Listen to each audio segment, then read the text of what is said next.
together to serve others.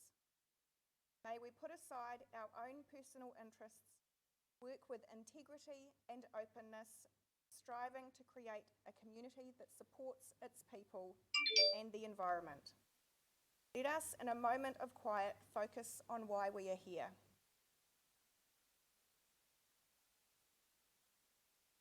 We give thanks for the wisdom of the past, look for opportunities in the present, and accept the challenges of the future.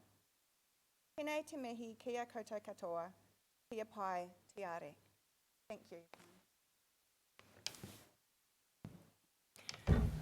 Welcome to our first council meeting where we do have the majority of us able to attend in person. Great to see everybody. So I'd just like to advise, of course, that we are being live streamed and we are also being recorded. And just a reminder for everybody to please ensure that you talk into your microphones so that it does get picked up both for the live streaming and for our councillors who are participating via Zoom. Before we kick off, I did just want to advise as well, currently the agenda states that our next council meeting will be on Thursday the 23rd of July. That date has actually been adjusted back to the 16th of July, which was our original scheduled meeting, because we were having the LGNZ conference on a date that required us to move it. That conference has now been put off until next year, so we've gone back to the original council date of the 16th of July. We have no apologies today. Do we have any conflicts of interest? Very good.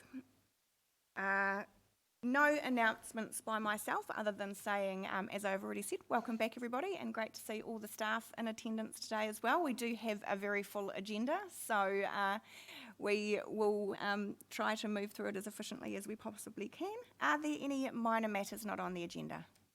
Yes, Your Worship, I have a minor matter, the Rapid Response Fund.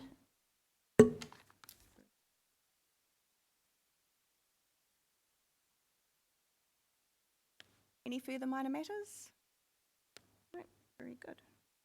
Any announcements by management? Nothing for me.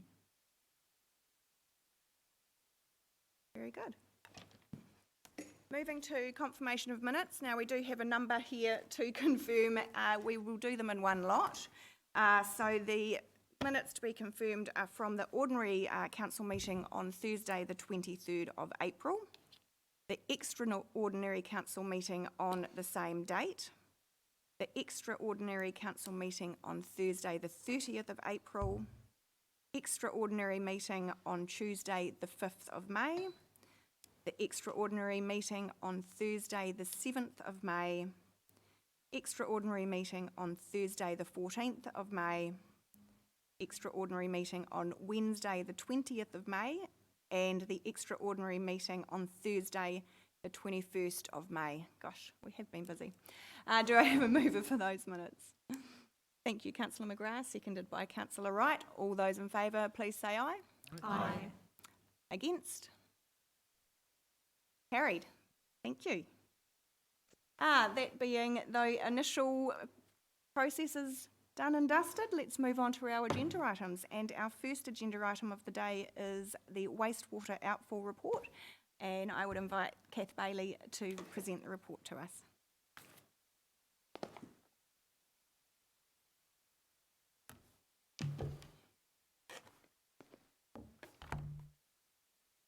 Thank you, Your Worship.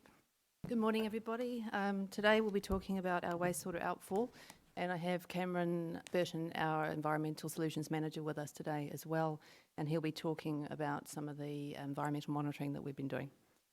So I'll start by doing a little bit of a background on history on the outfall, some of the recent issues that we have with it and what our plans are. And then Cameron will jump in and talk about the environmental monitoring, and then we can have questions. So you've all received the information, but just a little bit of a background. It was built in 1972. It's reasonably old, so even older than me, and it's coming near the end of its useful life. So we would have expected that perhaps this outfall would last maybe another 10 years, but given recent history of old repairs that have been failing and continual leaking from a joint at 700 metres offshore, we need to rethink when we look at timing that replacement of that asset. So when it was constructed, it was planned to be pulled in one string. It ended up being done in two strings. So you had two pieces of pipeline essentially that were laid, and they ended up being misaligned. So with this misalignment, it caused a number of problems, I understand, historically, and then a bespoke fiberglass joint was placed around this misalignment. So it's worth noting that it's misaligned in more than one direction, so it's basically offset. The fiberglass joint was put around that. That's been in there since 1984, and we have limited information around what's actually under that joint. We think that there's the pipeline with additional concrete and some kind of support, but without taking that joint off, we wouldn't really know. So the outfall's purpose is to take treated wastewater from our wastewater treatment plant in Awatoto and deposit that at 1.5 kilometres offshore. We have a consent for that discharge, and that consent expires in 2036. So we've had recent discussions with Regional Council. They would like us to essentially fix this repair by the 30th of October this year. And the concern there is that we're not meeting our consent conditions, which is discharging at a certain point. We've been quite concerned about doing anything with this repair because we're concerned that if we touch that joint, it could fail, and then we could potentially have all of our discharge at the 700 metre mark. So to, I guess, address that, we've had an external consultant looking at an options report and looking at the risks. They've done a bit of an evaluation of the history of the asset and come up with us and with our dive team around 5 or 6 options for repairing that asset or part of the asset. So in our investigations recently, we've also discovered that there is another leak, and that is about 70 metres or so more onshore from our fiberglass join.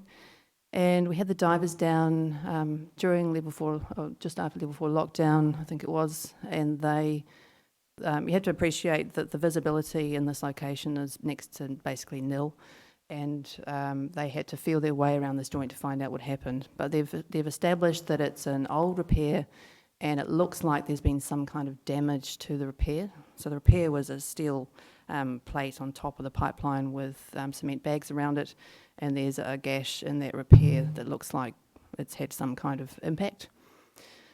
And through feel, they've discovered that there are 2 leaks underneath that repair. So ultimately, we'd like to repair both of these at the same time, and we'd be working with our divers to come up with a safe way of doing that.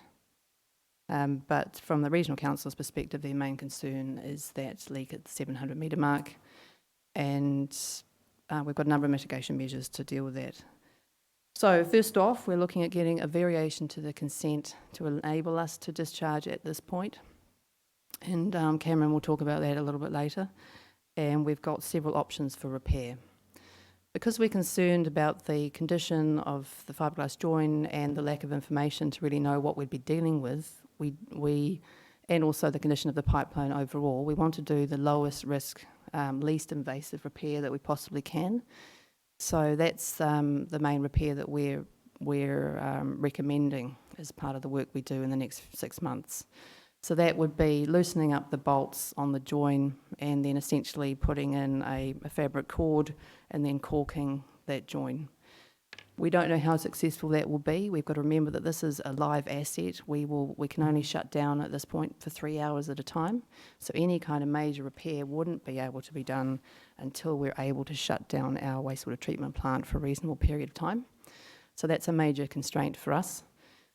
Other options could be that we could potentially pump grout into the joint, but the concern is that could get into the pipeline. This is an asset that's already not really meeting the level of service that we need. So if we reduce the amount of flow that we can get through that pipe, that would not be good for us either.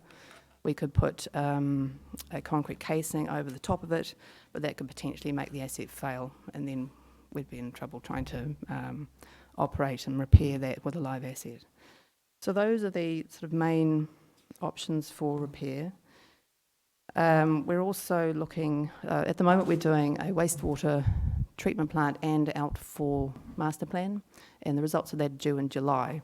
So that's probably quite timely for us. That'll give us a bit of direction because regulations are going to change. We will need to be treating our wastewater at a higher standard.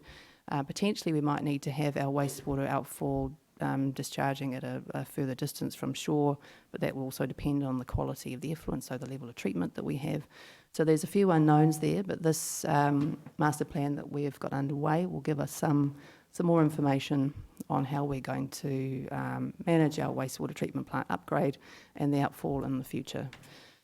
So once that's done, we can do a peer review of that, and one thing I'm recommending in this report is that we start to seriously look at bringing that replacement of the asset forward. So we have in next year's annual plan $2 million available to help with repairs, and we could use some of that money to do investigations for basically starting the outfall repair process, getting consultants in, doing some geotech investigations and looking at what other investigations we would need to do. And that would give us a much better idea of how much this asset will cost to replace. As you can appreciate, outfalls don't get replaced every day, and it's been quite hard to get firm numbers on this. And without knowing how long it's going to be either at this point, based on our wastewater treatment and effluent quality, the numbers are, as you see, quite varied. And I wish that I could come back with something a little bit closer to the mark, but we really need to go and do more investigation to understand those costs more. So I might just get Cameron to jump in and talk about the actual impact of this discharge. So our feeling at the moment is that with the extra work that Cameron and his team have done is that the environmental impact is quite low. I'll get him to talk about that. And so we've got to weigh up the risk of doing more damage by repairing this compared with the environmental risk. I'll get Cameron to talk through that.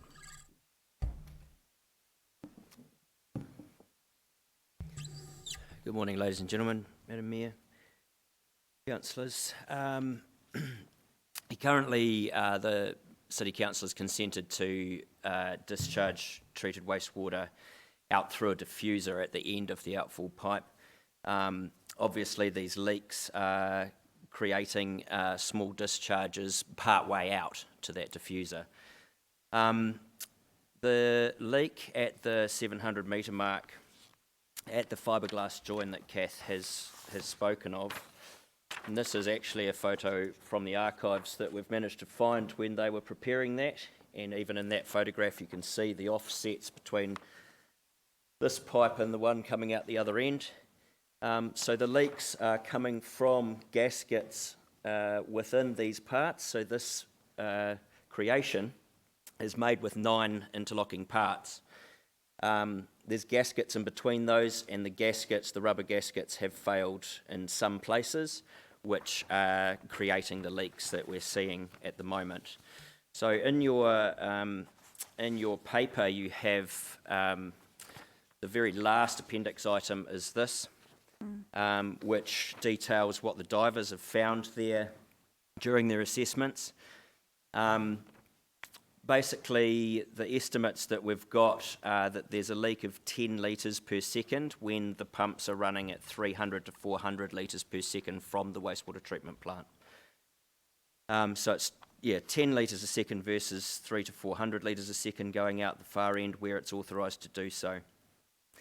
The difficulty we have, as Kath's explained, is the high risk of trying to initiate a repair in that by removing the bolts on the 9 sections of this fiberglass pipe, they may warp.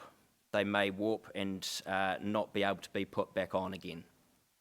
If that's the case, then we do have a potential risk of all of the treated wastewater that should be going out through the diffuser at the very end of the pipe, discharging at 700 metres from the shore. Which would be a bit of a catastrophe environmentally. We've looked at the other options which are mentioned in your paper, so we're seeking an opportunity today to try and choose one of those repairs and seek funding for that. From the sampling that we've done since the establishment that there was a leak, we've been carrying out quite extensive monitoring from a boat and also doing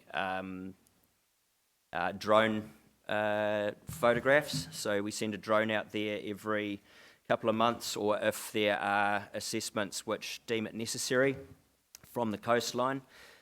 And it was that drone, the recent drone flight, that showed us that there was potentially another leak closer to the shore from the 700 metre mark, which is why we've had the divers come and assess that. Now, from the results that we've been finding, and we do assessments at the actual leak, at the fiberglass join. We do assessments surrounding that area in various sized circles.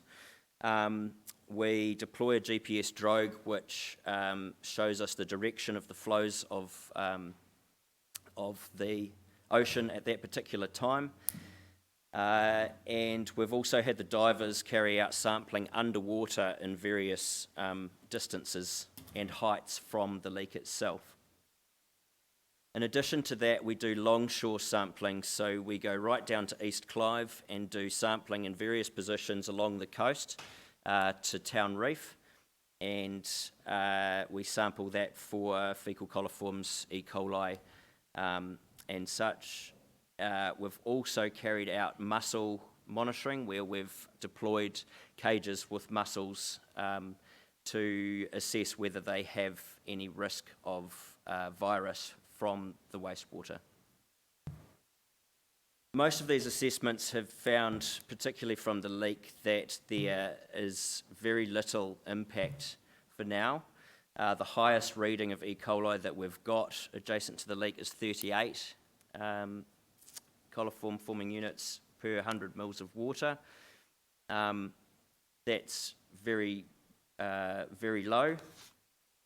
But there's all sorts of variables with tidal flow, with swell, with currents, and with the particular flow of wastewater that's going through the pipe that can have different impacts on those results. We'll continue that monitoring for as long as is necessary to create a pattern of what's going on, and we welcome further questions in that regard.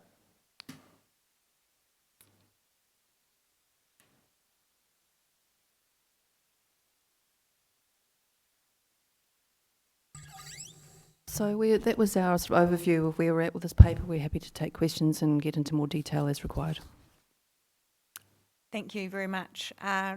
Just one question from myself. With regards to the variation to the resource consent, is that only to cover the current amount of discharge that's coming from the leak, or would that cover if we had a full failure and the full discharge was going from the 700 metre point?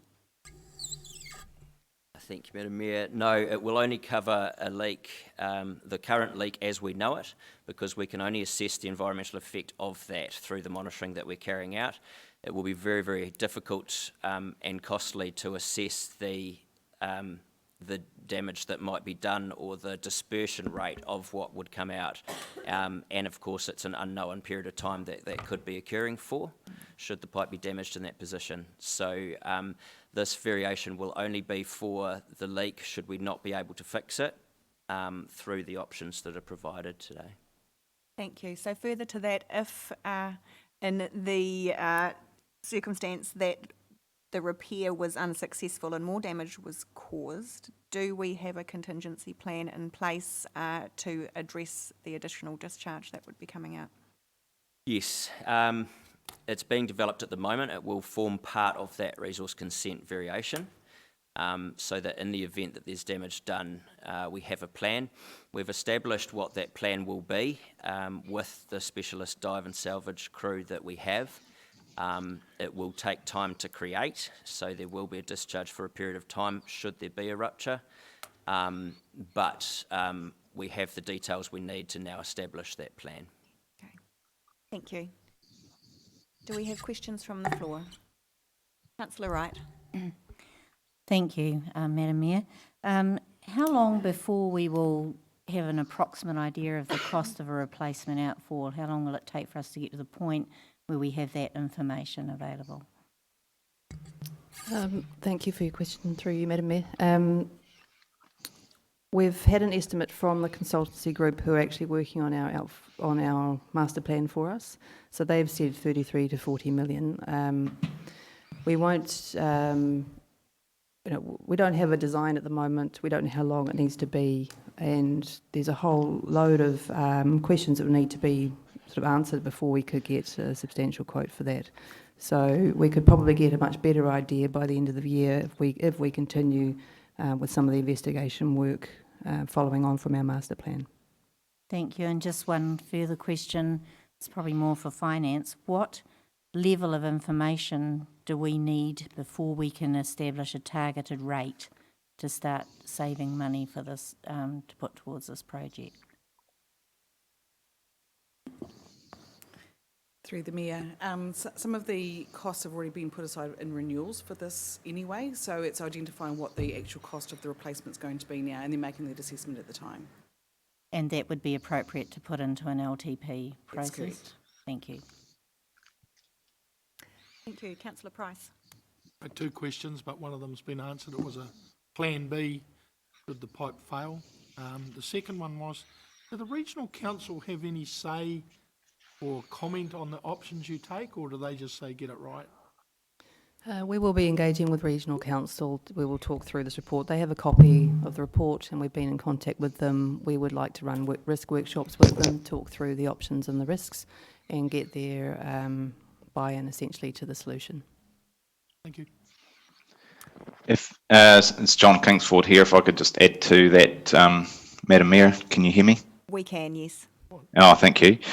Certainly, just adding to Kath's response there, we have tried to keep our engagement up with the Regional Council since identifying the leak and the subsequent minor leak, and we have been in discussions with them throughout. It's certainly our intention to workshop our options with them to ensure that we're communicating fully on the risks associated with any repair. I think it's really key to note here that every option that we have for repair, whether it's low tech or full repair, isn't without risk. All of them have risk, and so we've got to be very, very careful how we proceed in terms of what option that we select. So there's no easy option. Easy options would have been done by now. And certainly, as Cameron's pointed out, we're looking at what is our contingency plan, but we're also going to be sitting down with our the dive team to work up a plan on how we progress the repair work, so that if anything unexpected happens, if there's displacement in the pipe as bolts are undone on the flange unit, then at what point do we stop doing the work and reverse it so that we don't incur significant damage to the pipe? So all that needs to be worked through very carefully and in detail, ensuring that we know what all our actions are should something occur and who's responsible for that and what decisions need to be made when. That's also relevant with regard to being able to undertake the work during basically live operation of the treatment plant and discharge. Thank you. Thank you, John. Deputy Mayor Brosnan. Thank you, Your Worship. I've got a number of questions. One of them is one that I'm just uncertain about the process that you're proposing, so maybe you could step me through the thinking around that. So Resolution C and D is giving, I suppose, or implying that we can repair in an appropriate time frame to meet the Regional Council's deadline they've given us. So we're releasing funding and approving the repair. But then we're also seeking a resource consent variation for the discharge, which seems to me to be irrelevant if the repair works. So is it that one follows the other, or what's the plan there? Through you, Madam Mayor. We are uncertain as to whether the repair will work. So enable to get the balls rolling to enable an authorisation of that, should that be the case, we're trying to preempt authorisation of that should it not work. So you're almost preempting that there could be two outcomes or three outcomes to the proposed repair. One, that it works, two, that it doesn't work and it continues to discharge at the rate it's currently discharging, and three, that we have a failure at that point and we have a wider discharge. Is that correct? That is the risk. Okay, thank you. And then my follow-up question to that is, what do you envision the cost to be in seeking that variation to consent? Because that obviously has a significant cost in itself and may be irrelevant if the fix works. That's through Madam Mayor. That's a very fair question. Through lodgement of the consent, we will be able to realise we'll be clearer as to the realisation of the full costs of that. We think the correct move is to lodge consent, and if then it is not necessary, we can cancel that application. Okay. So in your viewers' offices, the act of applying for the resource consent variation is not in itself acting as a disincentive for the fix in an appropriate timeframe? Absolutely not. Okay. And then through you, Your Worship, I just had a couple of other sort of slightly different questions. One is, what attempts are being made to mitigate further damage to the pipe? We see potential impact damage at this point, and also mitigate, for instance, people collecting kaimoana in the area if we do have concerns around that discharge potentially becoming larger at that point. Through you, Madam Mayor.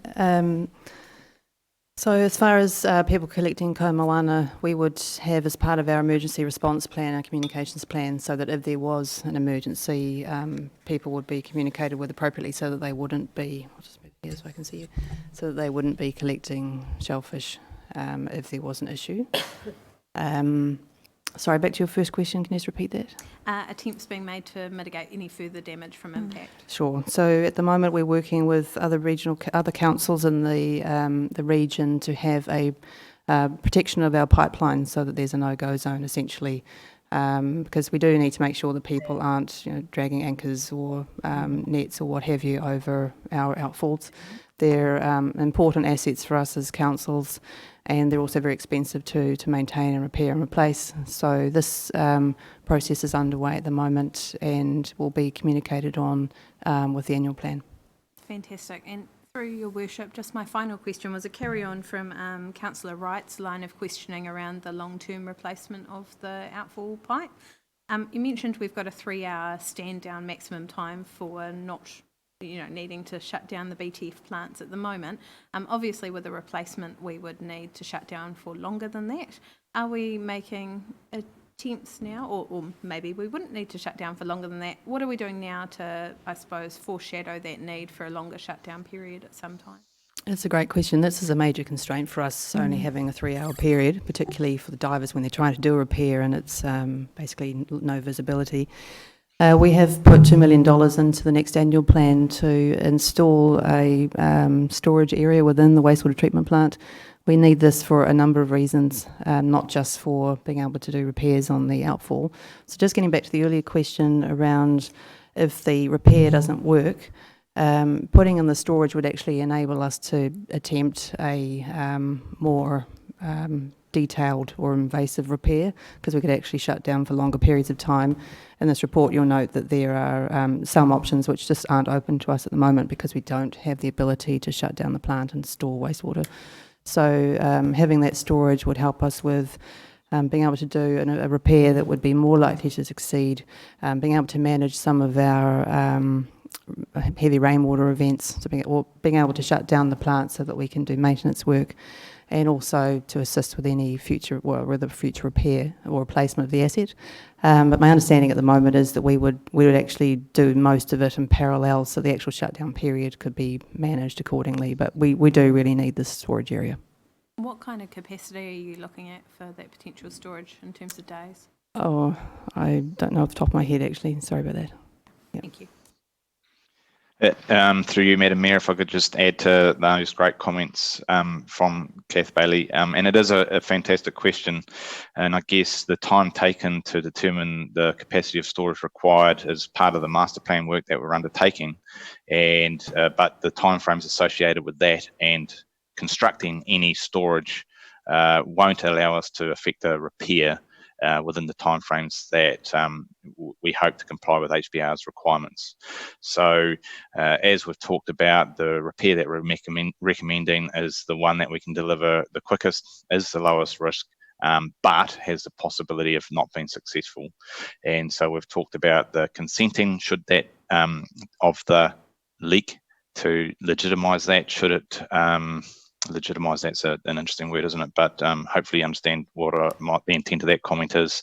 Until we can effect a better repair, that does require storage. So there's, as has been pointed out by questions from councillors, we are thinking about a number of different options and contingencies around the work that's required all the way through to a permanent replacement.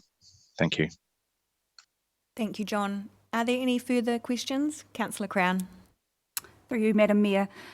So I'm just wanting to get some clarification around the process for replacement. So we've said that July possible delivery of the master plan, and that there's $2 million in the next year in order for us to perhaps be able to undertake further investigation. A project of this scale, how long does it take to complete, or what's the process involved once you've got the master plan? Thank you, through you, Madam Mayor. That's a good question. Once the master plan is complete, we'll have a period internally where we do a review, and we may even get an external party to peer review the master plan. There are a number of key things that are important to understand. One of those is the treatment quality that we're looking to get out of the wastewater treatment plant. And when we would do that upgrade, that can help determine the length of the outfall that we need. Currently we're 1.5 kilometres, it might need to be longer, but there's a balance between quality versus dispersion and length of the main. We'd need to do studies to look at so geotechnical studies, oceanographic studies, make decisions around what kind of slightly crystal ball gazing around what the new regulator will expect from discharge quality, but we definitely want to improve that. And we'd need a new consent. We've talked briefly about options with a planning consultant around how we might manage that process. The outfall will probably be fairly close to where we are, so we might be able to get we might be able to put the new outfall in under the existing consent and get a license to occupy, was it? License to occupy. And then once we've got the new wastewater treatment plant in place and that's all connected, then we'd go for the new consent, which would be for the next 30 years or whatever. And so, sorry, just so that entire process, how long does that take, do you think? 3 to 5 years probably, and that's, we had plans for this to be done sort of at the back end of the LTP starting this, so we'd bring it forward, but probably 3 to 5 years all up. Councillor Tapani.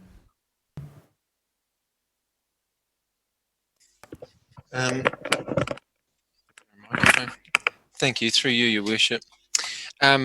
First of all, I just want to acknowledge some of the work that's represented in the paper, and then I'm going to ask some questions of our staff to understand a couple of our focuses going forward. So thanks for this report. It's well detailed. I'm particularly grateful, Cam and Kath, for the amount of detail you put in around the environmental monitoring so that we could have greater confidence in ensuring what the risk was, not only to ourselves, but also to our community.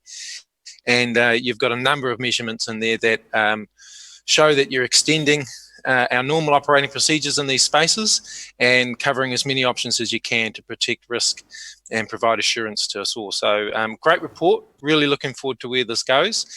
Got a couple of questions around some confidence from staff. So as I read the report, it would seem to me that the main pipe itself is in reasonable condition, although it has done its 50 years.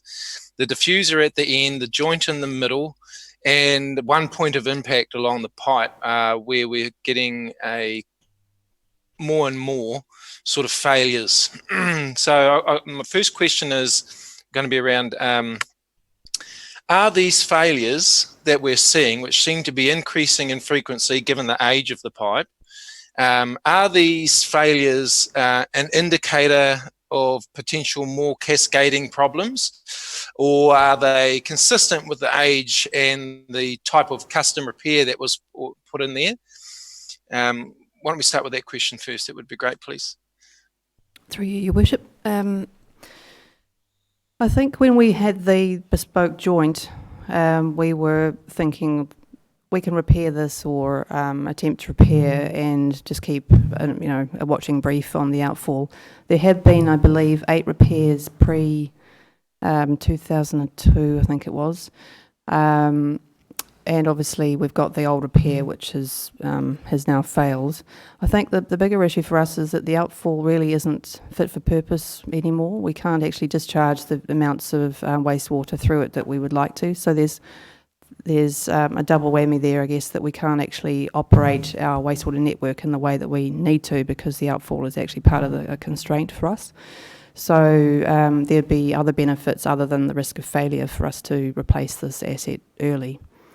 I think when we had another leak, small leak, it was about a year ago, and that was repaired, and it was fairly easy to repair. But we are seeing sort of repeated, I guess, evidence of this asset deteriorating.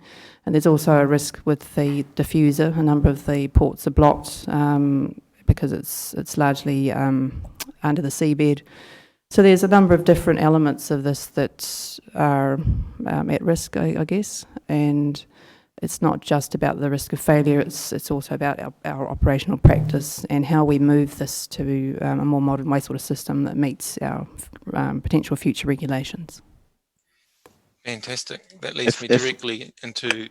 Can I just add to that, through you, Madam Mayor? I think, Api, your question's a very good question, and it kind of speaks to the heart of asset management and forward planning on replacement of assets. And as you've alluded to, age is one indicator of the expected life of an asset, but there are a number of things that constitute failure in terms of an asset, particularly one like this. You've alluded to the condition of the pipe, and in general, across the length of it, you could say, well, overall it's in pretty good condition, but we do have some impact repairs, impact failures. But again, obsolescence or performance in terms of its capacity to deliver a level of service is also a failure mode. And so in the last 4 years, we've undertaken more maintenance in that 4 years and spent a significant amount of time and money understanding the condition of that asset than has been spent and invested for quite some time before. The information that Kath has shared on the number of repairs is taken quite a bit of time and investigation to unearth. It hasn't been all that obvious, and as you can imagine, an asset that's 30 feet underwater is pretty hard to continually monitor for its condition. So all of this has led us to the conclusion that we really shouldn't wait until our discharge consent requires renewal, and that informs a treatment plant upgrade, and that's why we're recommending that we bring that work forward and undertake that earlier, but still informed by our master plan to address the capacity requirements of our network. Thank you. Thank you very much. And I'd probably also add climate change and rising sea levels and regular 1 in 100 storms, etc., to that list as well, John. That leads well into my next question. And I know I've asked this of staff already offline. So this is an opportunity for us to explain clearly our thinking to the public. All the way throughout this paper, our $8 million wastewater resource plant is dependent upon the pipe which runs out to the sea. So we've got Hawke's Bay Regional Council currently doing an assessment on all local territorial authorities and their wastewater provisions to get a stock take on where each LTA is and how they're meeting their environmental standards. Could you explain to me, and by extension our public, the report speaks solely around the focus of replacing the outfall pipe and no other options are being discussed. Could you provide why Napier City, or whether we've considered other options going forward, why we have a preference for the replacement of the outfall pipe, and secondly, or thirdly, are we considering any future options given we're seeing technological advancements around wastewater treatment around the world? And I'm just wondering whether or not replacement of the pipe is a short-term measure, which I doubt, or whether we are considering different disposal methods as opposed to discharge to the sea. I hope you got that, guys. Through you, Your Worship. I really like that question. Part of the work that we're doing with the wastewater treatment plant master plan is to look at exactly that. So how are we going to deal with wastewater in the future? Talking with the consultants, we are going to look at other options, but I think given the constraints of the land that we have in Napier and that it's largely residential, it's going to be quite difficult to have any other major kind of discharge other than using the outfall. But just to give you an example, there's potential that we could essentially dewater the wastewater and dry it and discharge some of the treated effluent onto some of the land that we own in the vicinity of the treatment plant. So we're looking at options like that. So there will be a number of options that will be considered, and we'll need to wait for the output of that master plan to really understand that better. So I think we're probably always going to have an outfall at this stage, but it might be that we can, I'd be quite keen for us to look at reuse of wastewater. It's not something that's really done in New Zealand, but it obviously is done a lot in Australia. And if we're going to have more droughts in the future, we do need to be looking at potentially wastewater as a resource rather than just something that goes to waste. So we are looking at a few other options that take us further on that path. I don't think in New Zealand we probably have quite the appetite that the Australians do. We haven't got the same drivers as they have, but yeah, we're definitely looking at other potential options rather than just going with status quo and discharging all of it out of the outfall. And we'd also have to get that consented. Through you, Madam Mayor, sorry, Kath. If I could add to that, Kath mentioned the discharge to land. That requires quite a significant area of land for the volume of wastewater that we have to discharge, and there are multiple options around that.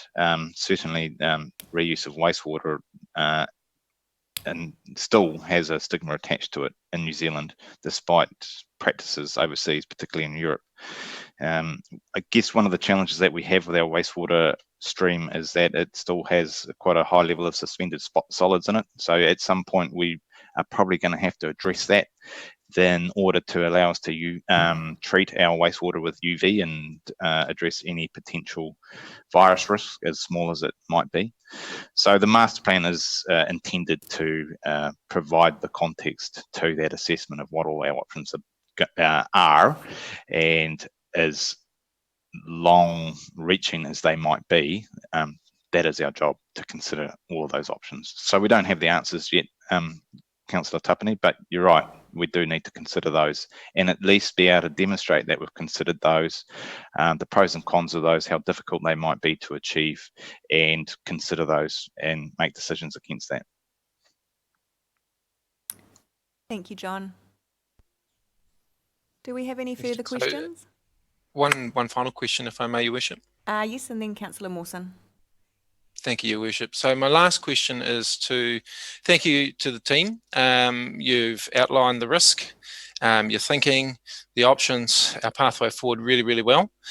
With regards to a follow-on question from Deputy Mayor Brosnan's korero around the resource consents, are we doing anything in parallel to this repair work which might prepare us more aptly for a catastrophic failure? What are we doing in the event of a worst case scenario? And have we indicated that to HBRC? Do we need to make any provisions for that in the resource consent that we're currently putting in to enable us to be able to activate quickly? Some confidence from our team, please. Through you, Madam Chair. The resource consent application that we're creating is for the variation to the current consent, includes an emergency response plan, and that emergency response plan will be basically the forming of a custom-built box that gets dropped onto any such leak, with gigantic pumps in it that pump water through a tube out towards the current position of the discharge point at the diffuser. That's not something that you can create and make up overnight. It will take time. Should that event happen, and it will require investment.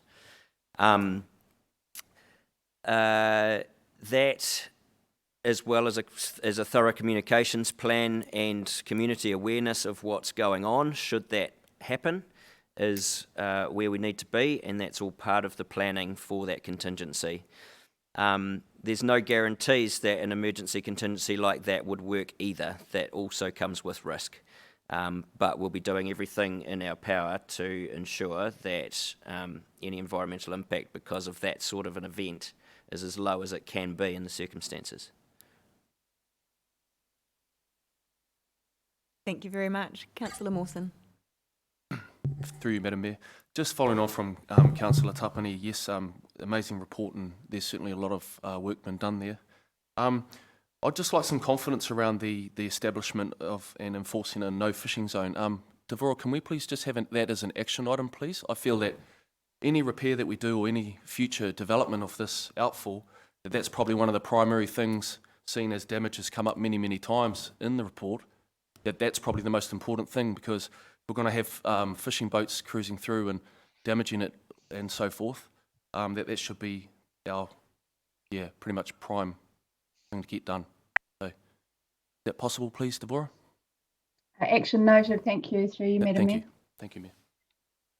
Through you, Madam Mayor, if I may, as I think Kath or Cam pointed out, we are working on that with other councils, particularly Hastings District Council, who have a similar discharge mechanism with an outfall. And I think it's a great point. From the Home Office over lockdown, I have witnessed a number of boats, including trawlers, that are frequenting that area. I can't say exactly what they're doing or how close they are to our buoys or our outfall, but it does raise concerns about what they might be doing and whether that's having an effect on our outfall. Obviously, the evidence that we've gathered in terms of impacts would suggest that something's going on, whether it's a log rolling across the bottom of the ocean during heavy seas or movement created by large swell. It is hard to say, but getting those mechanisms in place is just one of the things that we need to do going forward. I do know that Cameron has been in touch with our Coast Guard or Harbour Master, sorry, when we have seen trawlers in close proximity to the outfall. Thank you. Thank you, John. Councillor Crystal. I've just got a couple of questions. In the report, it talked, McConnell Dowell have been doing something at Mount Maunganui. Have they actually done that work, or is that just a plan that they've done and a price? Or was it out like a pipe that they've done something similar? I'm sorry, I'm not sure. Oh, okay. I just wondered. And then the sampling, Cam, the mussels that you've done, are they all fine? Are the results of those, Yes, through you, Madam Mayor. The results of the shellfish monitoring came back with results. So the mussels that were at the diffuser had concentrations of virus that's 5,000 times more what we saw in the ones near shore. They've come back from NIWA as having less than 80 gene copies per gram of shellfish meat. It's quite high tech, so I'm trying to explain this as well as I can. So they come back as having a low concentration of viruses, and viruses can be obtained from other sources as well, but obviously for the purpose of our test it was focused on anything from the outfall. So in summary of that report, particularly at Town Reef, which is the best known area of Kaimoana collection, according to their report, there is very low risk of any illness due to that, and that was at a time when the 700-metre leak was occurring as well. So it takes into account both our normal discharge at the diffusers and that leak, which is comforting. Okay, cool. Thank you. Thank you. If there's no further questions, I will just summarise before I ask someone to move the motion, because we have quite an extensive recommendation before us, but I'll summarise it down to the key points which we've discussed, being that the preferred option from council officers is to apply for a consent variation for the leakage at the 700 metres, to enable an ongoing discharge at this point until the joint is fully repaired or the outfall is replaced. And alongside that, to develop an emergency response plan to manage additional damage or failure of the pipeline, to engage our specialist dive team to undertake the lowest risk repairs possible for both leaks, and to also start planning the early replacement of the outfall to minimise risks, increase levels of service, and tie in with improvements to the wastewater treatment plant. Do I have someone who would like to move the motion? Deputy Mayor Brosnan, seconded by Councillor Price. Did you wish to speak to that, Deputy Mayor? No, just that I'd re-note, I suppose, that question I asked around the application for a resource consent not acting as a disincentive for prioritising the repair is my preference. I think staff's as well. So I think it's been well traversed through questions. Thank you. Thank you. Councillor Price? I just, it has been well traversed, and I think we're coming up with the best option. Probably the most thing that I want to say is good luck, because we certainly don't want this to turn to custard. No. Did anyone else wish to speak to the motion?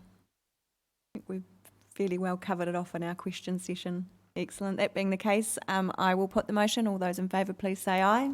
Aye. Against? Carried. Thank you very much, Kath and Cameron. Our second agenda item today is the Napier Aquatic Development update, and I would invite our Interim Chief Executive, Keith Marshall, down as the reporting officer on this one. I am indeed. So everybody's had a chance to read the report. It was a report that we pulled together in haste simply because we had a few matters that we just needed to be really clear on, given the judgment and where we were heading with the annual plan and potentially into the long-term plan, just so that we can all be quite clear about what the next steps are and how they were. So apologies if the report sounds like reworking some things that have already been covered. That was never the intent. And instead, the team and I spent some time on working through the recommendations so that we got the right tone and feel and spirit to where we were trying to go, rather than spending too much more time on the report or the mechanic of the issue. So you get a feel from the recommendations there that we're saying, look, this is a matter that's had quite a bit of coverage over a long period of time, that it's really time that we take out, that council gets the opportunity to take some time to consider the matter, and to make the appropriate means to move that forward in due course. And we do have consultation both around the draft annual plan and the feedback around that, and also around the upcoming long-term plan and how we want to handle it. So it was really just saying, we just need to draw a bit of breath. We need to move this on in a more positive frame, because actually generally we're all of the understanding that something needs to be taken on board around the swimming pool facilities for the city. So that's kind of the intent behind it. My apologies if I've been a little bit more clumsy than I needed to be in the wording or other things, but that's the spirit and intent of what we're trying to do here, just so that we've all got clarity about where we are and what happens next. Thank you. Do we have any questions? Councillor Taylor. Thank you, Your Worship. I just wanted some clarification or a little bit around item or part 5. So resolving to transfer $500,000 from reserve funding currently allocated to the pool to operating and to allow for further site investigations. So these site investigations and design requirements, are we intending that they will take place in this annual plan period of 2021? So through you, Your Worship, the point was really made in a conversation in a workshop some weeks back about wanting to look at what the potential side issues were around Onikawa. So in order to do that, we really need to look at the means by which we would do it.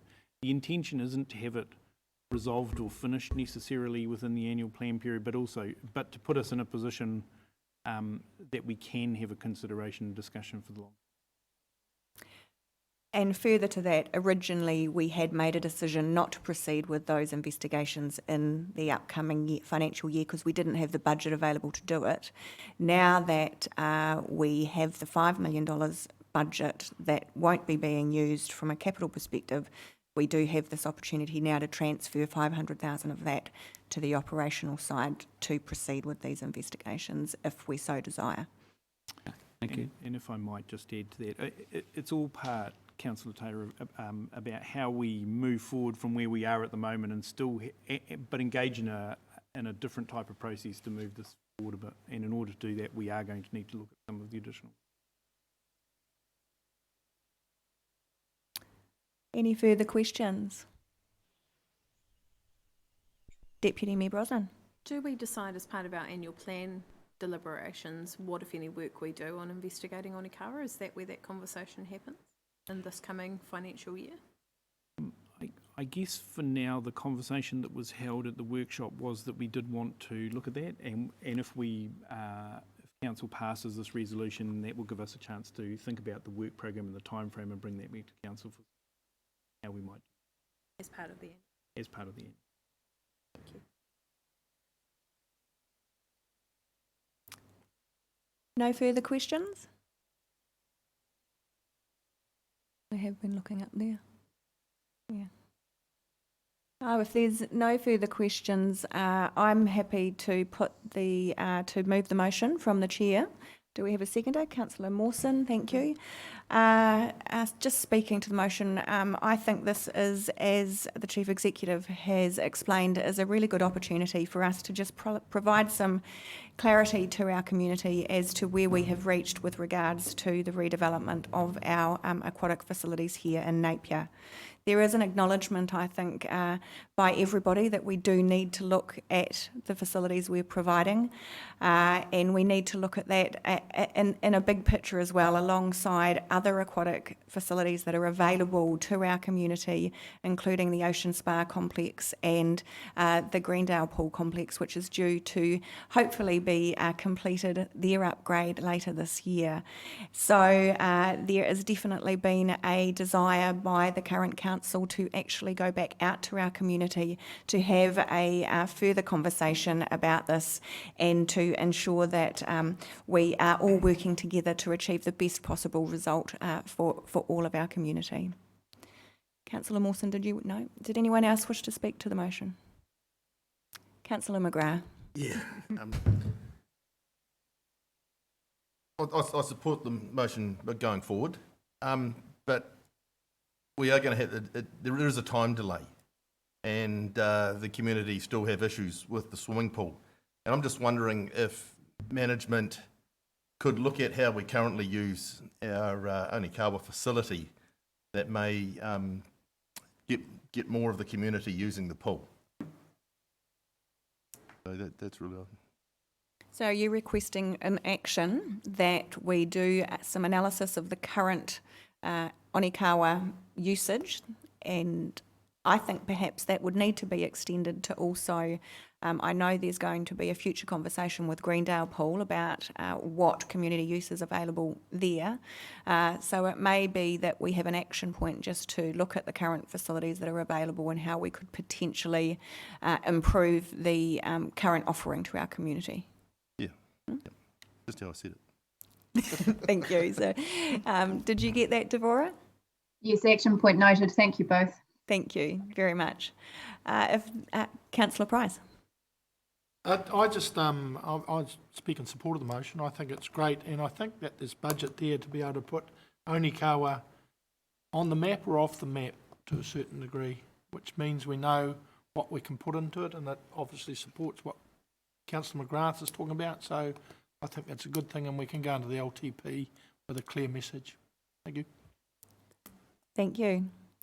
If there is no one else who would wish to speak against the motion, then I will put that. All those in favour, please say aye. Aye. Against? Carried unanimously. Thank you very much. Moving on to our third agenda item, which is the Parks, Reserves and Sports Grounds Water Conservation Strategy. And I would invite Deborah Stewart to come and present this to us.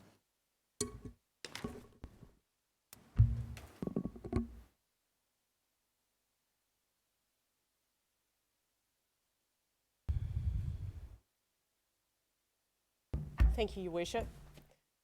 Second time we've had a crack at this one. Hopefully you've all got the attachment this time and a copy of the Water Conservation Strategy in front of you. This was a piece of work we did that was triggered by our resource consent to take water for the city, and we in Parks and Reserves like to keep things green, and that comes at a cost, and there's as identified through the strategy, just a multitude of opportunity for us to look at improving our efficiency. So it is kind of a first cut, a first look. Some sampling was done, looking at different sites that we're involved in, looking at some operational issues, flagging some more strategic issues, and then just coming up with a suite of pretty simple recommendations that we're able to work on to improve our efficiency over the next couple of years. So I'm hoping you've had a chance to have a look at the strategy. It's not such a complex document. It's, as I say, it's identified some things we probably already knew, but it's nice to have them written in front of you so that you can address them, really. We've already cracked on with some of the work. As you well know, we've spent quite a lot of money fixing the leak at Centennial Pond, which was a big leak that had gone on for many, many years, and I always laugh at that one because I wonder whether it was ever built to hold water, but anyway, there you go. Yeah, and now we're looking at some of the simple things like backflow preventers and metering on some of our sites so that we really know what we're talking about as opposed to thinking we know what we talk about. We're looking at efficiencies of high-tech irrigation systems versus some of the more manual operations that our team undertake on our sports grounds. Certainly flagging some more of the strategic issues about swapping over from potable to bore non-potable water. So Park Island, for example, where we have bore sites there that we probably should get off the town supply and get into the bore. That takes a bit of working through, but there's some really good ideas. Anderson Park Splash Pad, we're now reviewing that to have a look at whether we could improve the efficiency there. There's quite a substantial water loss, water usage there as a result of that, and obviously people want to be doing that activity in the summer when it's really warm, so we need to look at reviewing how that operates and the original design that was undertaken and implemented. So through you, Worship, I'm happy to take any questions on the Water Conservation Strategy. Thank you, Deb. Councillor Bogue. Through you, Madam Mayor, thank you for this. I mean, it's quite exciting to see we're the only council that's done something like this, and yeah, it's very far-sighted and really good information. A couple of questions. There was talk about using potable water for our parks and reserves.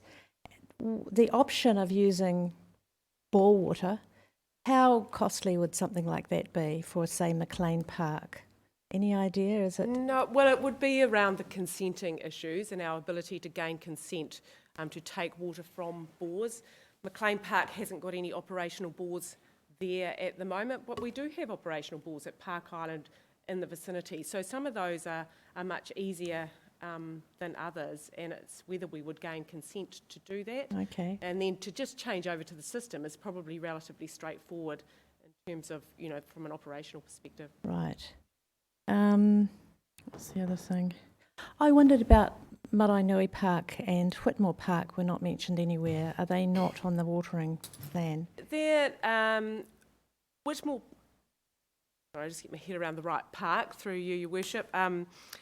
There's not a lot of watering going on in those particular parks, but they're certainly ones that we would look at if utilisation increased to an extent where we needed to extend seasons, provide greater opportunity. I mean, we are very blessed in that most of our parks are not under pressure from use. So we're able, if grounds get hard, to transfer use to other parks where they're not so hard. Not in a crazy season like we've just had. That's been a little bit awkward, but COVID played into our hands there. Thank you. Thank you, Councillor Bogue. Actually, just further to Councillor Bogue's question with regards to the parks that do have bores, and this may be a question for the water team as opposed to you, Deborah. I know we do have bores at Park Island, and I understand there's also a bore at Bledisloe Park. Presuming we could get resource consent, would the use of those bores for these reserve and park areas actually relieve pressure from the remainder of our network in terms of our water delivery? Through you, Your Worship, that's a very watery question. Fortunately, we have some watery types in the house. I don't know, Kath, whether you want to comment on that. I mean, certainly, my understanding is certainly anything we can take off the pressure of our network, so our potable water supply, has got to be a good thing. Through you, Madam Mayor, of course I can't bypass a question about water. I think given that we're going to be going for a new consent and we will have limits on what we can take, there will be a lot more pressure on on demand management for our city. So potentially having a bore that would economically feed the requirements of the reserve could be a good thing, but we would need to look at the usage overall and make that decision. Thank you. Deputy Mayor Brosnan. Thank you. Thank you, Debs. I was really happy to read through the report. I was looking forward to reading it, and I just want to compliment. I think it is very well put together, so it's easy to follow, and I think is a real asset to our community as well to see what we can and will and are doing in this space. A couple of things. Obviously, a plan is nothing without implementation. And so will we see an implementation plan for some of these longer term initiatives in here come through in any formal setting, or are you just taking it and running with it? We're just running with it. Just running with it? Through Cool. you, Your Worship. Rightly or wrongly, we are cracking on. So the depot team are already doing the metering and looking at that. So that will give us the additional science to prioritise where we could look at the best savings. As I say, some of the leaks, we're now looking immediately at Botanical Gardens and the water features up there, and cracking on with some repairs in that area. So it's been really good for us. It's got quite a good plan. So we are just ticking them off, and it's all covered in our sort of BAU kind of budget. So it's great. It's really good. Oh, I'm loving the motivation. Can get you in trouble sometimes. Yeah. Just a couple of quick questions, though. I would like, before we approve it, possibly a little bit more. We talk in there around the long-term initiatives, and one of the things for me that I was expecting to see was good design in our water play and in our water features, and it kind of is danced around in there, but it's not explicit, so I wouldn't mind that being a little bit more explicit, and we can just note that as a small change. Yep, that's no problems. And the other thing is, I also would have thought recirculation would have been a quick win. I know you've talked about it a little bit here, but it's not, again, in the plan, and I wouldn't mind that being a little bit more explicit. Through you, Your Worship, that's a very, very good point, and could do better. So Anderson Park Playground splash pad is a classic where, on reflection, maybe could have done that differently.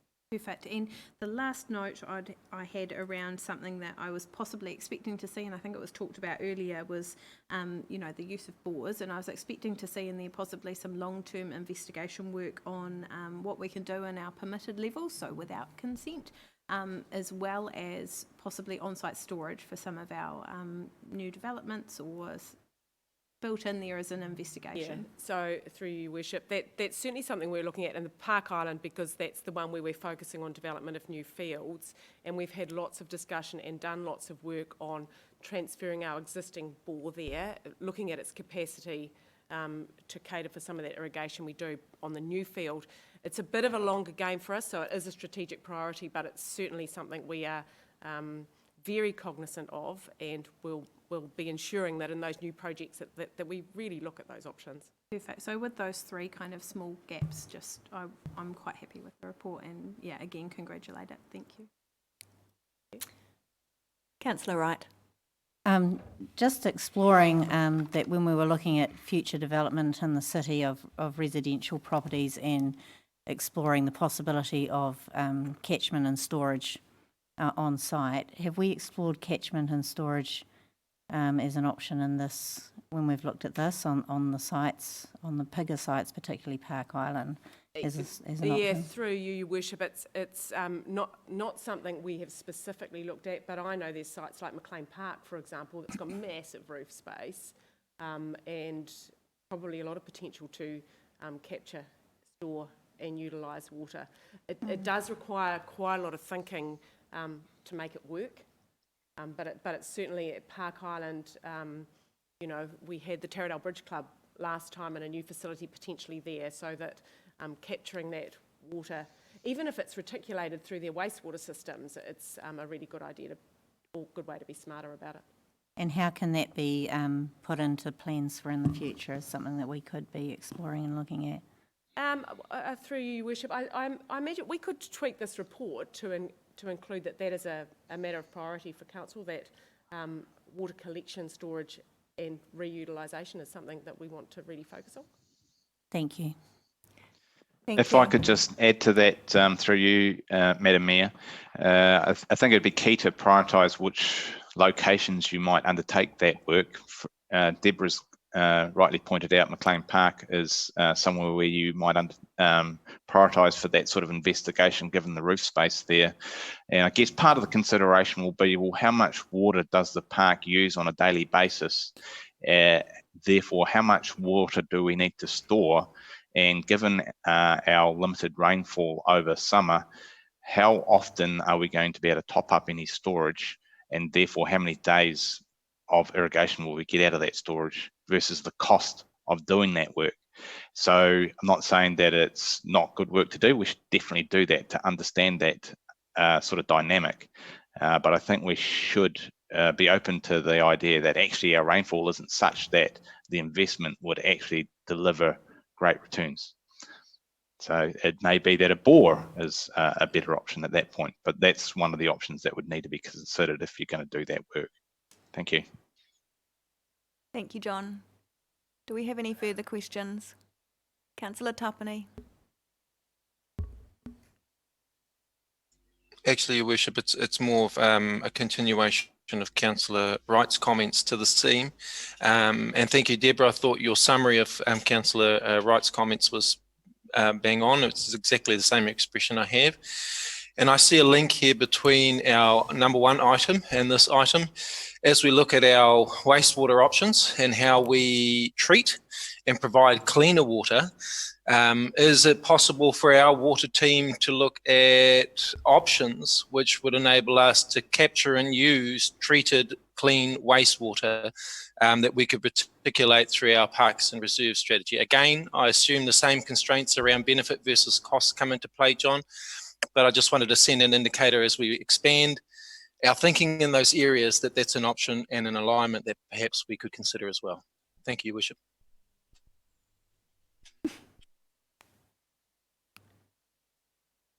Kath or John, did you want to provide any comment to that? Through you, Madam Mayor. Look, that's a really good point up here, and I guess that's taking the opportunity to stand right back and look at water from an integrated perspective, not just as water, not just as wastewater, not just as stormwater, but looking at that whole water cycle and looking at where our opportunities lie and considering what they might be, along with the cost and benefit of that, and how we can improve our overall strategic approach to water. Thank you. Thank you. Councillor Bogue. Yes, just in favour of this recommendation. However, I'm wondering if it would be possible to put a B under the officer's recommendation. My concern is that this is a very broad statement of agreement and approval for this plan, but there's nothing, you know, remotely specific or any understanding of what it will actually mean. So I was wondering if we could have the opportunity to be a little bit more specific in our endorsement of this plan for future action. And I've drafted the following, if it's appropriate, Madam Mayor. for B, that officers further advise council on future possible implementation of recommendations in this plan and if any need to be included in the LTP. The purpose of this would be so that, yes, we totally agree with it. We'd love to see what your priorities are. Are you going to need any funding for that? So it's almost like an action point that I've added in there just to take this one step further. Would you like to move the motion with the amendment Yes. in there? Devorah or Anna, would you like that read out again for Thank you. Sorry. Yes, considerably more slowly, Councillor Boyd. Okay, Much okay. appreciated. Thank you. Right. That officers further advise council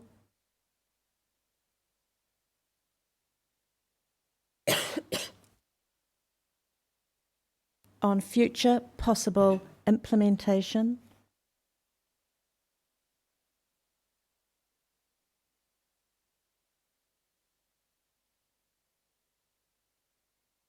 of recommendations in this plan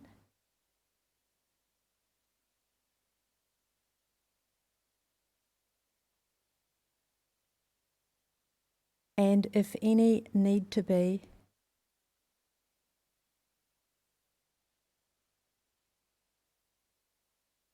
included in the LTP.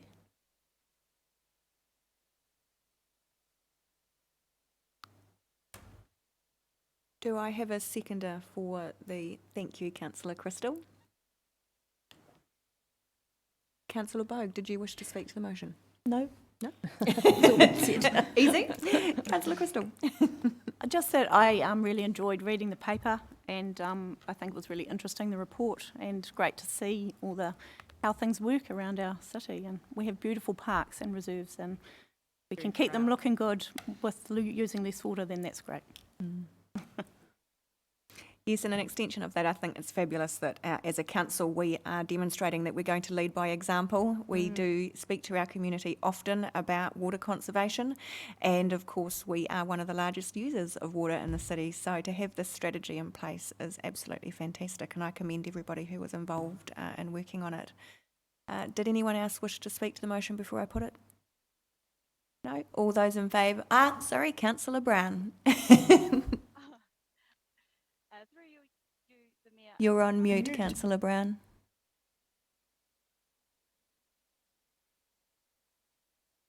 On mute now. You're still on mute. Well said. Okay, too many options to mute. No. We agree though. Talk now. I don't know. Can you hear me now? Very softly. Do you have a volume mechanism you can... Can you hear me now? Is that any better? Yes. Okay. I just wanted to ask a question, if that's all right, around the addition of B. Would we normally ask for that level of detail? And is it, if they require, does there need to be a threshold? Because if it's something small, I doubt that we need them to come back to us. Yeah. A, are we asking for approval before they do it, or is it just a detail of what's been done? And B, is there a threshold in terms of how much money that they require? Does that make sense? Is it appropriate for me to answer that? Yep. It's just for the officers to advise us, to tell us what they're doing basically, and in their prioritisation and what they've decided are the most important aspects of this, to come back and ask us if we need to put it into the LTP should their budgets run out. So it's just a matter of saying, yes, we approve of this fantastic plan. We'd love to be, kept in the loop, as I'm sure we will be, as our officers proceed through some kind of work plan. Thank you. Right, I will now put the motion. All those in favour, please say aye. Aye. Aye. Against? And carried unanimously. Thank you very much. Thank you, Deborah. Thank you, team. moving on to our fourth agenda item, which is the Coastal Hazards Strategy, an update from the joint committee meeting held in May. And we have Dean Moriarty here to speak to us today. Welcome.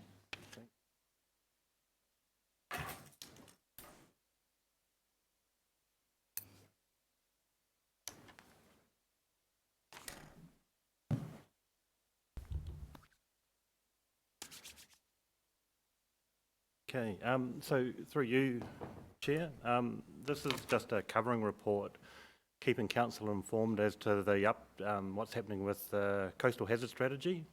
There's a joint committee formed representing 3 councils, Napier, Hastings and Regional Council, with iwi involvement as well. And it's just a quick covering report, but I'll just point out the fact that the Coastal Hazard Strategy was initiated in 2014. What that means is this will be the 3rd council that's dealing with this issue, and it has got stuck a little bit in the previous councils trying to get some sort of agreement. And the reason for that is it's a really difficult, complex issue involving quite considerable sums of money spread over a long term, and there are some big decisions to be made around it, including solutions around private versus public benefits, who pays, who collects and administers any contributory fund, who's rated and who collects that money. So I'll just quickly give an update of where the last councils ended on this, because not all of you may be fully aware of it. So at the end of last triennium, the Hawke's Bay Regional Council's preferred approach to the funding component was the fact that the fund should be broadened and scoped beyond just coastal hazards and deal with climate change. And all partner councils should contribute, and the funds that were collected should not be used for construction. So in that sense, they should only be used for funding upfront, engineering, design, consenting and analysis, not construction. So that's where the Hawke's Bay Regional Council ended up. Hastings District Council ended up with the fund for coastal adaptation only, Hawke's Bay Regional Council being the sole contributor and administrator. And the previous version of our council, we ended up being that the fund should be for coastal adaptation only, but all councils contribute with the Hawke's Bay Regional Council administering. So we've got a new joint committee. There's an expanded joint committee. Councillor Price, Brosnan and Brown are our new joint committee members. And there was a recent meeting held in the midst of the COVID pandemic. But the good news from that meeting was there seemed to be a newfound desire to try and sort of get some sort of resolution and get some movement going into this funding approaches and where we're at, and to try and get some sort of resolution so we can actually move forward, start implementing. So the paper itself is, as I say, just a covering report, and there is the main actions arising at it as an addendum. So quickly through what happened, there was a confirmation of alternate appointments from Hawke's Bay Regional Council in Hastings. There was a strategy engagement dealing with the issue of trying to deal with it at the COVID stage, but also trying to envisage how it would work in the future, and a commitment to try and get on and to start doing as much as we could. And then there was a couple of workshops just detailing where things are at. So stage 4 has a lot of work streams. There's several different work streams. There's a design work stream, which is touched on in those summary notes. And so that's been progressing quite well. It's turning the community panel's recommendations for what mitigation options could be in place into what it would actually look like in a high level from an engineering scene. There's a legislative review, which is a first draft has come through, just sort of touching on the legislation because it's a really complex issue covering a multitude of legislation, and there are impediments with some of the existing legislation to dealing with the issues. There's a consentability review dealing with how we'd actually try and get the consents over the line for what the panel's recommendations come through from. There's a report coming through soon. These are all first drafts, but as a managed retreat what it means in practice, so you can compare to a sort of a baseline scenario of a mitigation option versus the concept of managed retreat. There's moved to try and get signals and triggers, which is sort of lead into actually implementing a solution. And that's involving re-establishing community panels to try and sort of work with them to the appropriate signals and triggers that would be in place to actually say, right, we've got enough concern now, we've got the science of the concern behind us that we would actually like to push on to implementation. And then the old chestnut of funding as well. So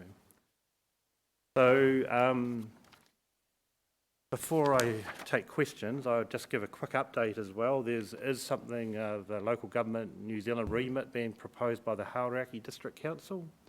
I don't know if they've had contact with you yet, Mayor, or Chief Executive, but they're looking to get some support to promote a proposed remit that reads that central government undertakes a comprehensive review of the current law relating to natural hazards and climate change adaptation along New Zealand's coastlines and coordinates the development of a coastline strategy for the whole of New Zealand, which would cover the roles and responsibilities of territorial and regional councils, greater direction on an integrated approach, and development principles for hupes.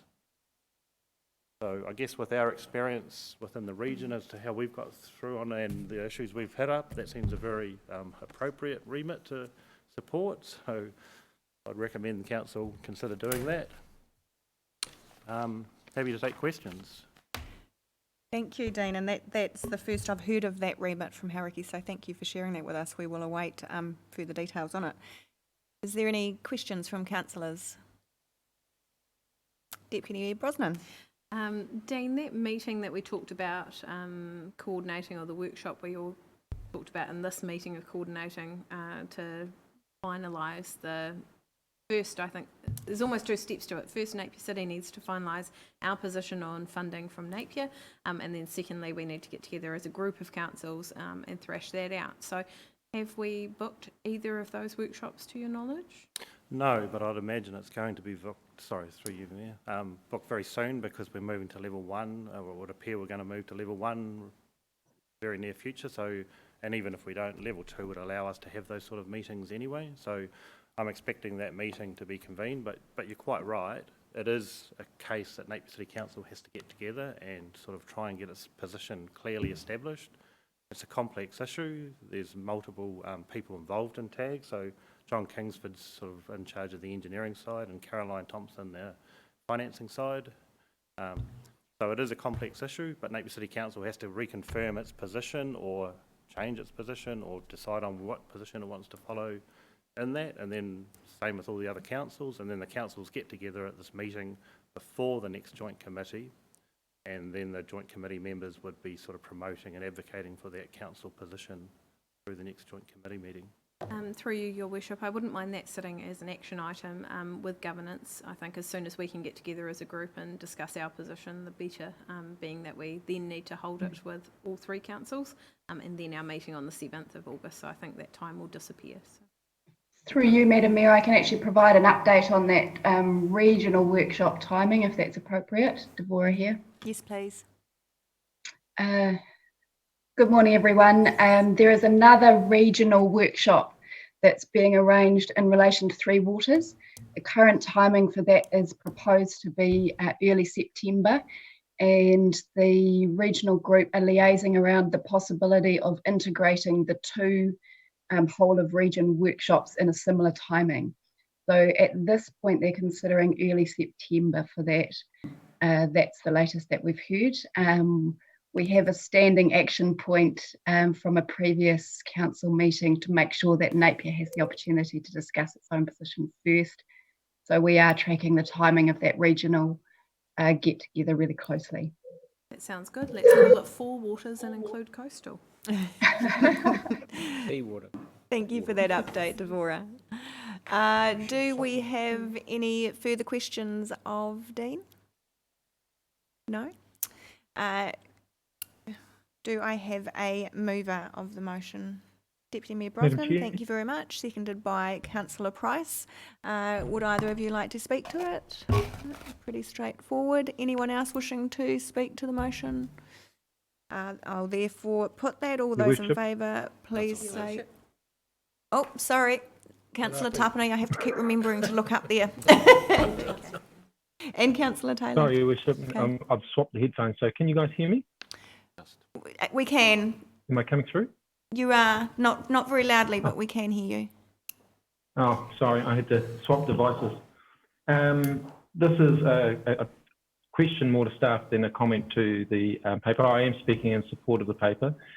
Dean, are you able to provide, with regards to the submission from Hauraki, the conditions that they're seeking from central government similar to the recommendations of the previous chair, Peter Bevan, when they were brought to our councils mid last year?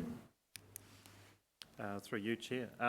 Yeah, so we have been working with central government throughout the whole process, and I guess it's fair to say that there's an increased enthusiasm from central government to sort of take a bit more leadership in this space. And there have been a series of reports from ministries and productivity commissions try and sort of identify the issues at a central government level. So there is progress being made, but it's just taking a long time to filter through.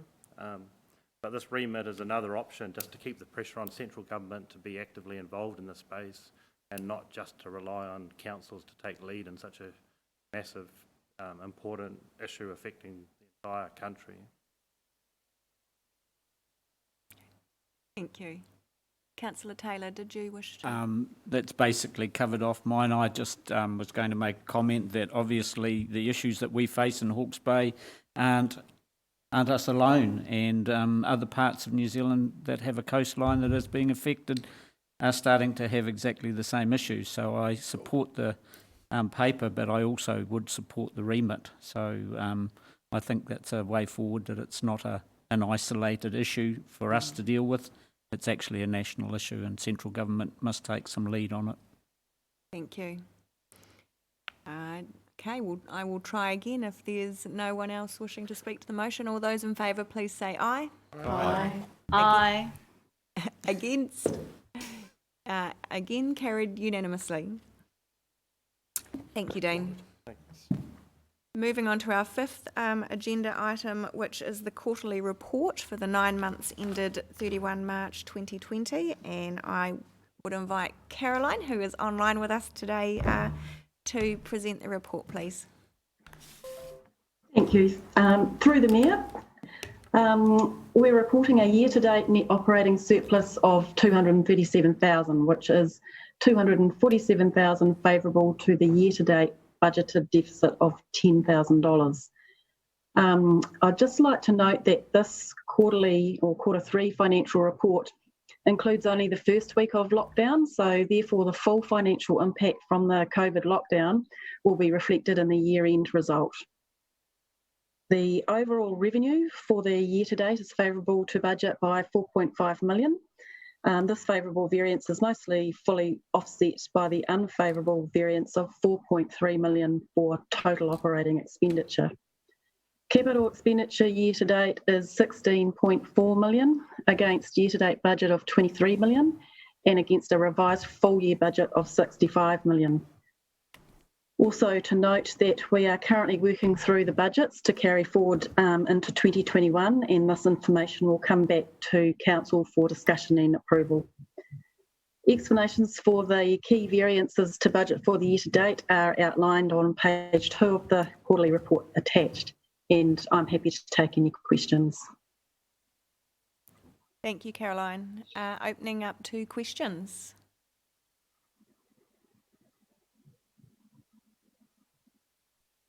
If we could just on the cameras, on the Zoom, so that I can see the other three councillors in case any of them have questions. No? Is this just general questions or just general finance questions of Caroline before we get someone to move the report be accepted. So this is through you, Madam Mayor. Further into the full quarterly report, on page 28, it talks about water supply and various bits and pieces. I don't think the writing below it quite matches what's intended for our water supply on that page. It talks about sewerage more so than water, and that just may need correcting. Okay, so what page was that on? Page 28? Page 28 of the attachment. So perhaps if we could just have an action noted to review the commentary on page 28 with regards to water. Yep. Thank you. Noted with thanks. If there's no... Councillor Bogue. On page 26, the wastewater performance summary, there's a red dot beside the system adequacy dry weather overflows. There were 3 blockages resulting in overflow during the dry weather. I was just wondering if somebody would be able to explain that. I'm sure we've heard about it before, but just a bit of an explanation from somebody through you, Madam Mayor. John, are you still online with us? No, and Kath. Lance? Madam Mayor, I'll pick that information up and get it. Thank you. Excellent, thank you.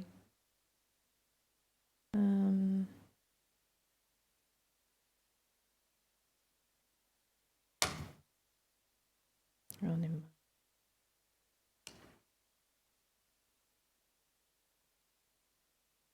Oh, I have another question through you, Madam Mayor. Yes. Page 42, regulatory. I just wondered, in light of the government's recent announcement that small buildings will not require building consents, I think I've got that right, is that going to affect our income and activity around that area, if I could ask through you, Madam Mayor?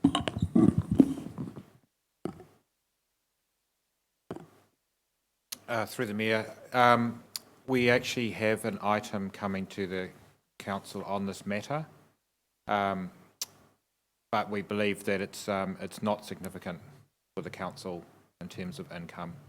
Okay, thank you.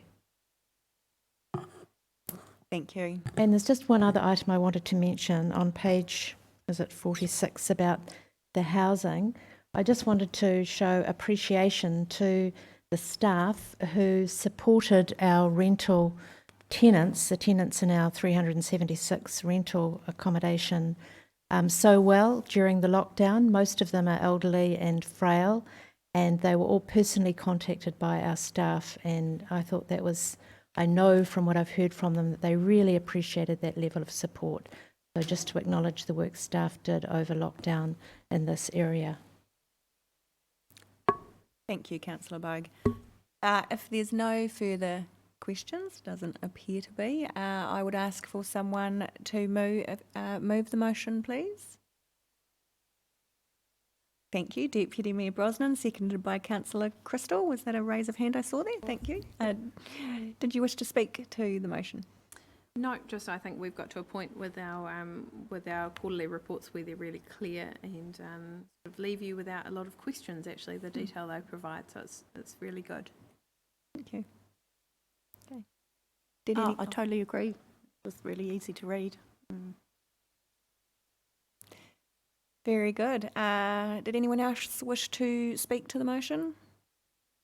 No, I guess just, carrying on from Caroline's comments, the impact of COVID-19 hasn't really shown in this quarter, of course, so the next quarterly report through till the end of June 2020 will unfortunately be quite a different picture. However, our staff have been working very hard on trying to forecast what that may look like and how we can actually mitigate and manage to move forward in the strongest way possible, both for us as a council and on behalf of our community, to support them to come out of this with resilience as well. And I see Councillor Tapine, you have your hand raised. Thank you. Through you, Your Worship, question to staff. Sorry for the late question. Acknowledging that this ended just at the beginning of the COVID and an extension on your comment, Your Worship, do staff think that there will be some new indicators and new features that they might see a need to report in the next quarter that is not a familiar component of the previous report. So the short of that is, do we think there's anything new as a result of the COVID situation that council should be aware of and that staff should or might need to report to us? It would be, or through the Mayor, it is possible that we could split out the tourism activities so you can see what the impact has been on those, because those are the ones that are mainly affected. We could show you the reduction in revenue for the year for the tourism facilities, if that would be of interest. Through you, Your Worship, that definitely is of interest to me. Also, I'd love to know how we're going to be tracking what I expect to be an increased participation in addressing the welfare needs of our city over the next coming months and years. We may need to redefine how we walk with our city through this period. So our social welfare aspects, which I know our staff, as Councillor Bogue mentioned, have been delivering some exemplary service on. I would just like us to be able to better quantify our contribution to our community and better identify the gaps and strengths of that delivery. Through the Mayor, there are also some other indicators that we could show, and that's things like the number of applications for rates and rental relief, non-payment of rates, dishonours, just to sort of display the hardship that might be happening out there. I'd invite Adele Henderson to also provide some comments for us. Just through the Mayor, just to remind Council as well that the next report is actually the full year annual report. What we have signalled though is based on our estimates on the impacts of COVID, that we are expecting that net deficit at the end of the year. Our current estimation around that is a net rating deficit of about $3 million, so it is significant. And we will look to, talk about the impacts through the annual report about what's happened and why, and then what the implications are going forward. As far as Councillor Tapanu's question around recovery, Council have already allocated a budget to recovery of $1 million, and it's working through that process around where those funds are best allocated to, and those funds will be also included in the annual plan for 2021 for anything that's rolled forward. We've also been given the provision of the budgets for rental and rates postponement and relief, and so we're actively tracking, as Caroline mentioned, around how we're going in that regard. So we'll continue to report to Council, but the next report, it won't be the normal quarterly report, it will be the full year annual report to Council. Thank you. Thank you for that clarification. Now just another question of Adele, please, through you. With the annual report, does that come out at exactly the same time as the annual plan? Is that part of the annual plan? Sorry, just remind me. Through the Mayor, so no, it doesn't come out at exactly the same time. So we will be looking to adopt that, and Caroline might have the dates of adoption of the annual report. The annual report is due to be adopted. We haven't got an exact date, but it will be late September. So we've been advised that auditors will be on site in August to review our annual report, and then we'll be looking to set the dates around that adoption. But once we've got an early indication, we'll be advising Council of some of the impacts as well. Thank you very much. We have a mover and seconder. We didn't have anyone wishing to speak to the motion any further. I'll therefore put that. All those in favour, please say aye. Aye. Aye. Against? Carried unanimously. Thank you very much. Moving on to agenda item number 6, which is the Napier City Worker redeployment package, and Adele Henderson is going to speak to this paper for us. Thank you, and through the Mayor. The purpose of this report is to provide Council the confirmation around what we have actually received through government funding. And the reason I'm giving the information today is so that Council can include the updates into its annual plan for 2021, and any of the work that's not carried out this year will be then carried forward into next year. So we've identified what those projects are, and they are contained in the financial section, which basically identifies $1 million and provides for 30 jobs as a result of the government funding, which is very exciting for council. These projects will be managed within the council activities and will be meeting the requirements as set out by MB into delivering, participation in Māori and Pacifica to deliver goods and services, the delivery of specific local training and employment opportunities, improving conditions for workers, and supporting the transition to net zero emissions economy and helping the government meet its goals of significant waste reductions, which is why these projects were approved. I don't have anyone from infrastructure here today, with the exception of Lance, to answer any specific questions around the projects themselves, but the purpose of this report is to accept that funding and to bring them into council's reporting. Thank you very much, Adele. And the list of projects which we were successful in securing funding for have been circulated to councillors. Should you have any questions of those, they can be funnelled through myself and Councillor Crown as the representatives of the Recovery Working Group, who are managing the side of the actual project delivery. So please feel free to contact us regarding that.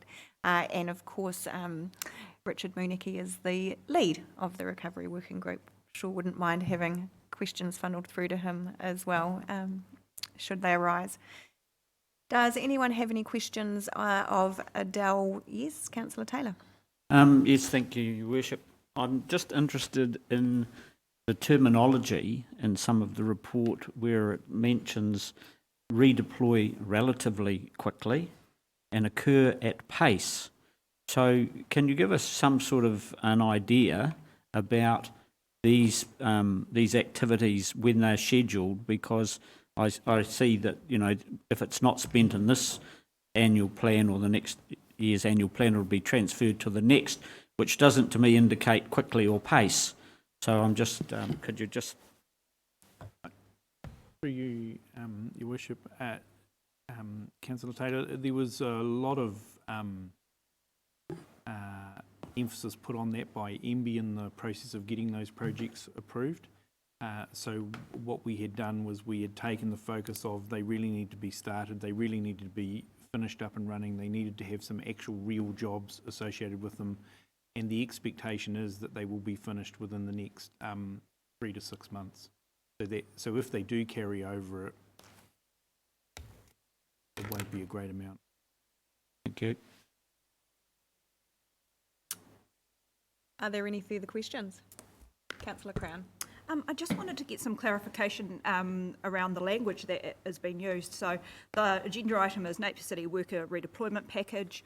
I'm just concerned that our public probably haven't heard that terminology and that they may be more familiar with shovel-ready projects or something along that line. So I just wanted some clarification around that for them, please. We just thought that was, sorry, through you, Your Worship, we just thought that was the tidiest way of bringing it, because there have been an array of labels attached to the various components of the Provincial Growth Fund, the reorientation of it, the COVID support, and actually this is quite specific to this particular group of projects. Yeah, through the Mayor, just in addition to that, effectively the contract that's signed with MB calls it the Worker Redeployment Package, just for clarity. Thank you. But just for the public's benefit, these are interrelated, and this may be, shovel-ready projects may be the terminology that they are more familiar with. Thank you. Councillor Crystal. For you, Madam Mayor, when do you get the money?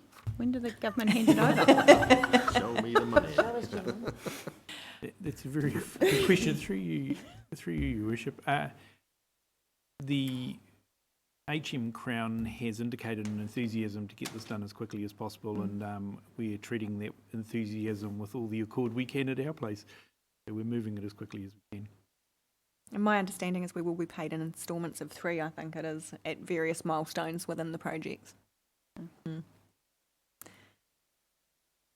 If there's no further questions, I'm happy to move from the chair, do as seconded by Councillor Crown. Thank you very much. So just speaking to the motion, it is fantastic to see that we have been successful in securing this funding of just over $1 million to be able to redeploy some workers, 30 jobs in fact here, to assist with the recovery of COVID-19. So I look forward to moving at pace to ensure that we deliver on these projects to benefit not only those who will be redeployed in terms of employment, but the community as a whole. Councillor Crown. I just wanted to acknowledge the work done in bringing these projects before MB for their consideration. I know that our staff are working incredibly hard during the COVID situation to make sure that we had some projects that were at the point that we could present them. So I just want to acknowledge their work on this as well. Thank you. Did anyone else wish to speak to Councillor Price? While any money is good money, when 15 million's coming to Hawke's Bay and we get 1 million, I feel we should have got a bit more. Thank you. Agreed. There are 3 more phases to come. Maybe they heard me. If there's no one else wishing to speak to the motion, I will put that. All those in favour, please say aye. Aye. Against? Carried. Thank you. Agenda item 7, we're getting through them. We will take, I'll see how we're going at midday and we may take a break, but we'll charge on at the moment. The next agenda is Airport Director reappointment, and again we have Adele Henderson speaking to this paper. Can I... Or Keith Marshall. No, Keith Marshall isn't going to speak to this. He's going to hand over in a deft sweep of hands to Adele shortly. Just a note of caution, this is on a public agenda item. It was deliberately done because actually there is nothing in here that would necessarily make it a private matter. If we do wish to consider private matters, just a note of caution for councillors to be aware that we might need to. Adele. The Mayor. So we're at a transitional stage with the airport directorship. The current directorship is made up of 2 appointments by the Crown and 2 appointments by Napier and Hastings. The current chair, Tony Porter, is due to retire, and his role is currently being advertised as we speak. And what the recommendation on the table today is to consider a reappointment of Sarah Park for a further 1 year. Subject to Hastings District Council agreeing to the same.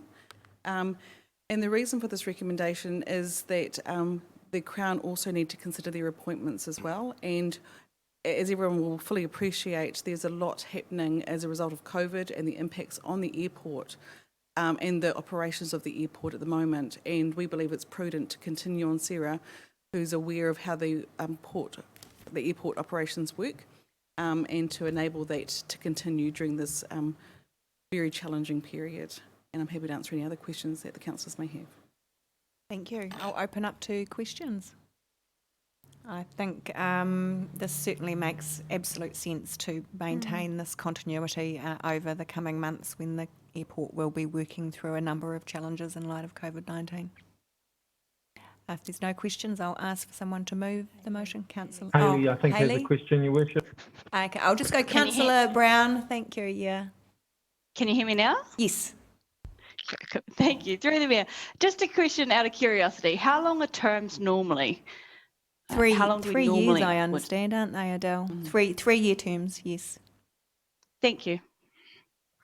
And I saw that Councillor Taylor was looking to move the motion. Thank you. Seconded by Councillor Wright. I just briefly speak to the motion.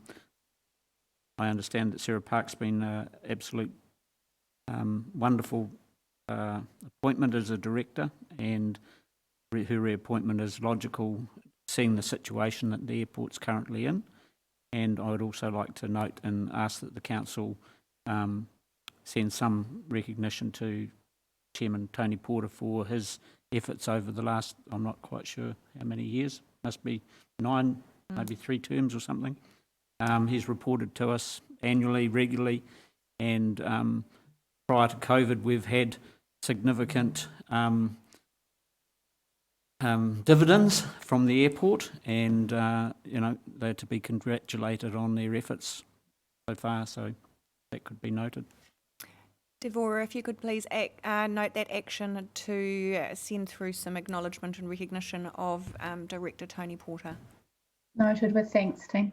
Thank you. Through the Mayor, Tony was appointed July 2009. Oh, wow. 4 terms. Councillor Wright. I have nothing to add to that good summary by Councillor Taylor.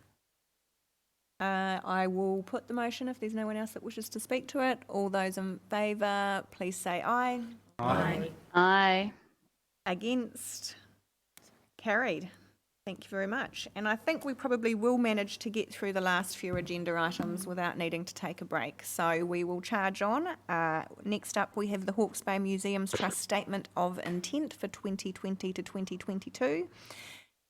Do we have Chris? Is Chris online too? Excellent. Welcome, Chris. There you are.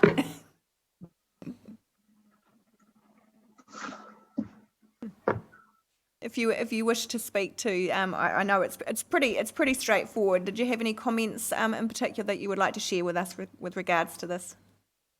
Not really. Feedback was received from Hastings Council suggesting cost cutting within the MTG, and that would then flow on to a reduction in the charges between Napier City Council and the Trust. This was discussed at a mayoral level between Mayor Kirsten and Mayor Sandra, and at the meeting we received a verbal assurance that Hastings were keen to top up to the required level, so therefore the cost cutting sort of disappeared, and it was felt that the joint working group was the forum for any future discussions, and that it would revolve around the next LTP and not the 2021 annual plan anyway. So yeah, that's really all I have to say.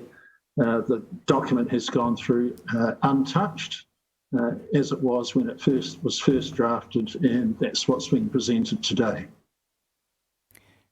Thank you, Chris. I'll open up for questions. No questions. Do I have someone to move the motion? Councillor Wright, thank you. Seconded by Councillor Crown. You wish to speak Your to Worship, me? I do have a question. Oh, sorry. I have to keep remembering to look up there. Councillor Tapani. That's right. It'll be good when we're all back in the same room. It will be. My question is not related directly to the report, but items previously brought to council. I'm aware that there was a regional discussion happening around the provision of museum and such like services across Hawke's Bay. Could you, this is more of a note to staff if we can't get an update now, but I'd love to know where we're at with that conversation and how that might reflect any potential changes for us here in Napier and the MTG. Councillor Wright may be able to give an update on that as a representative on the joint working group.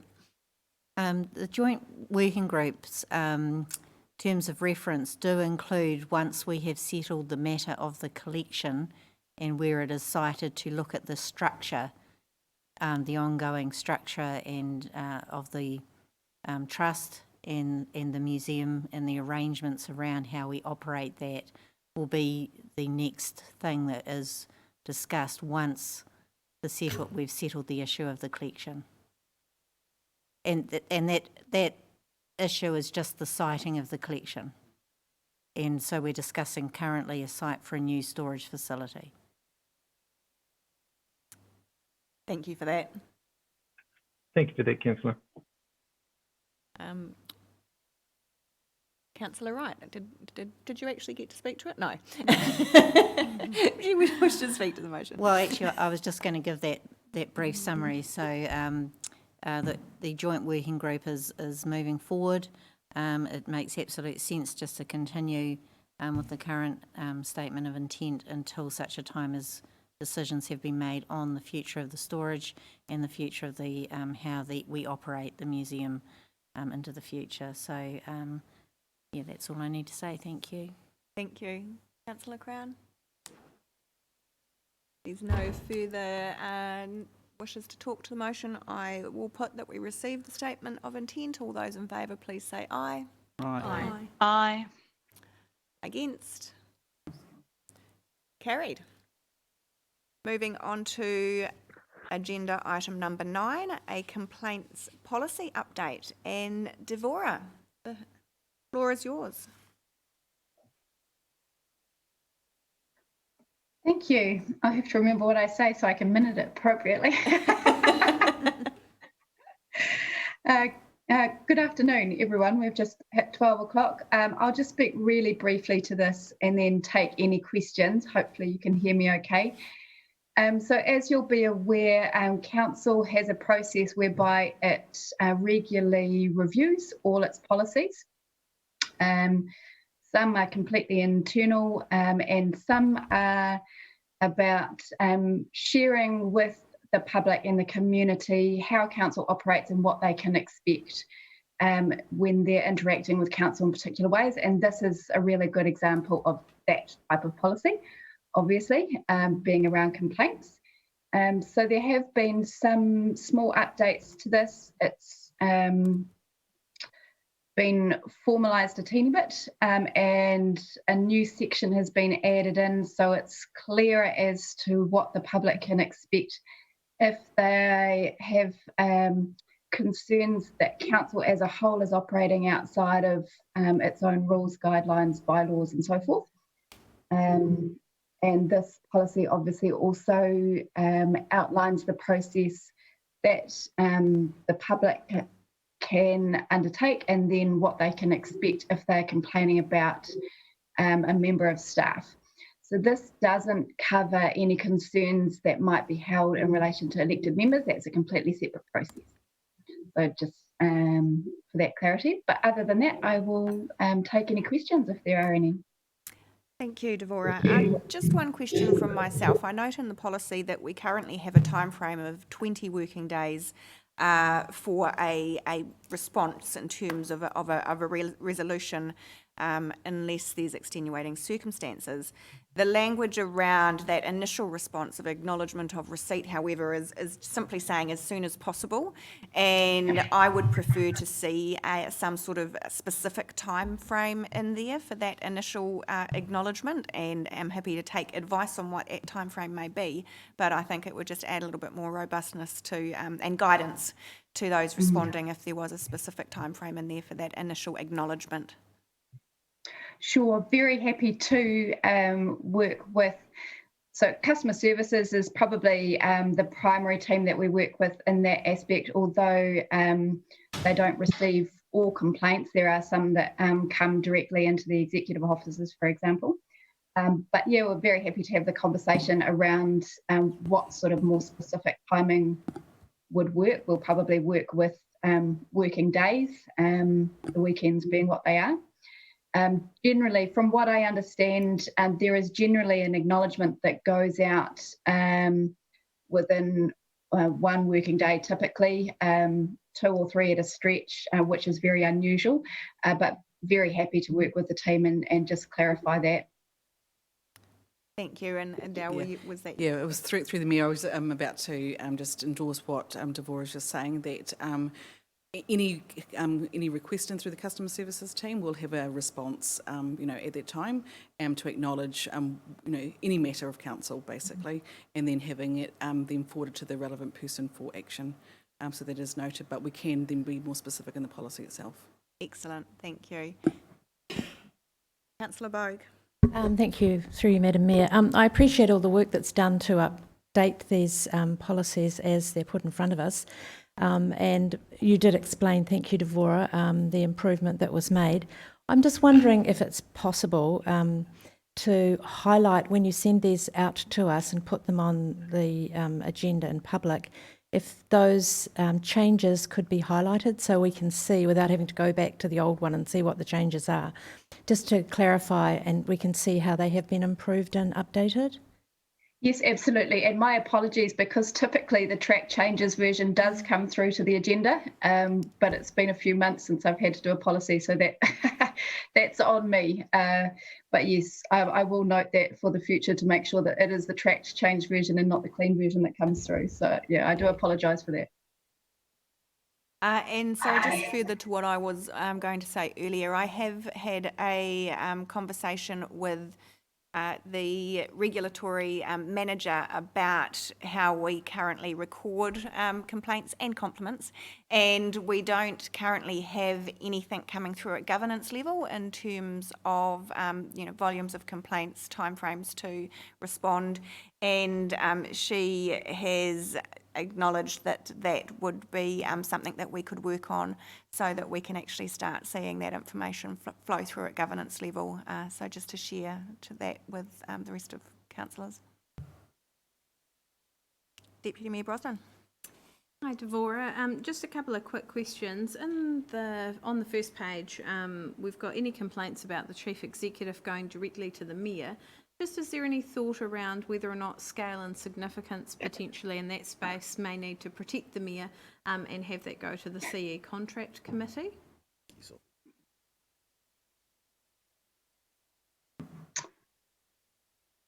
What it's worth. Yes, through that's, you.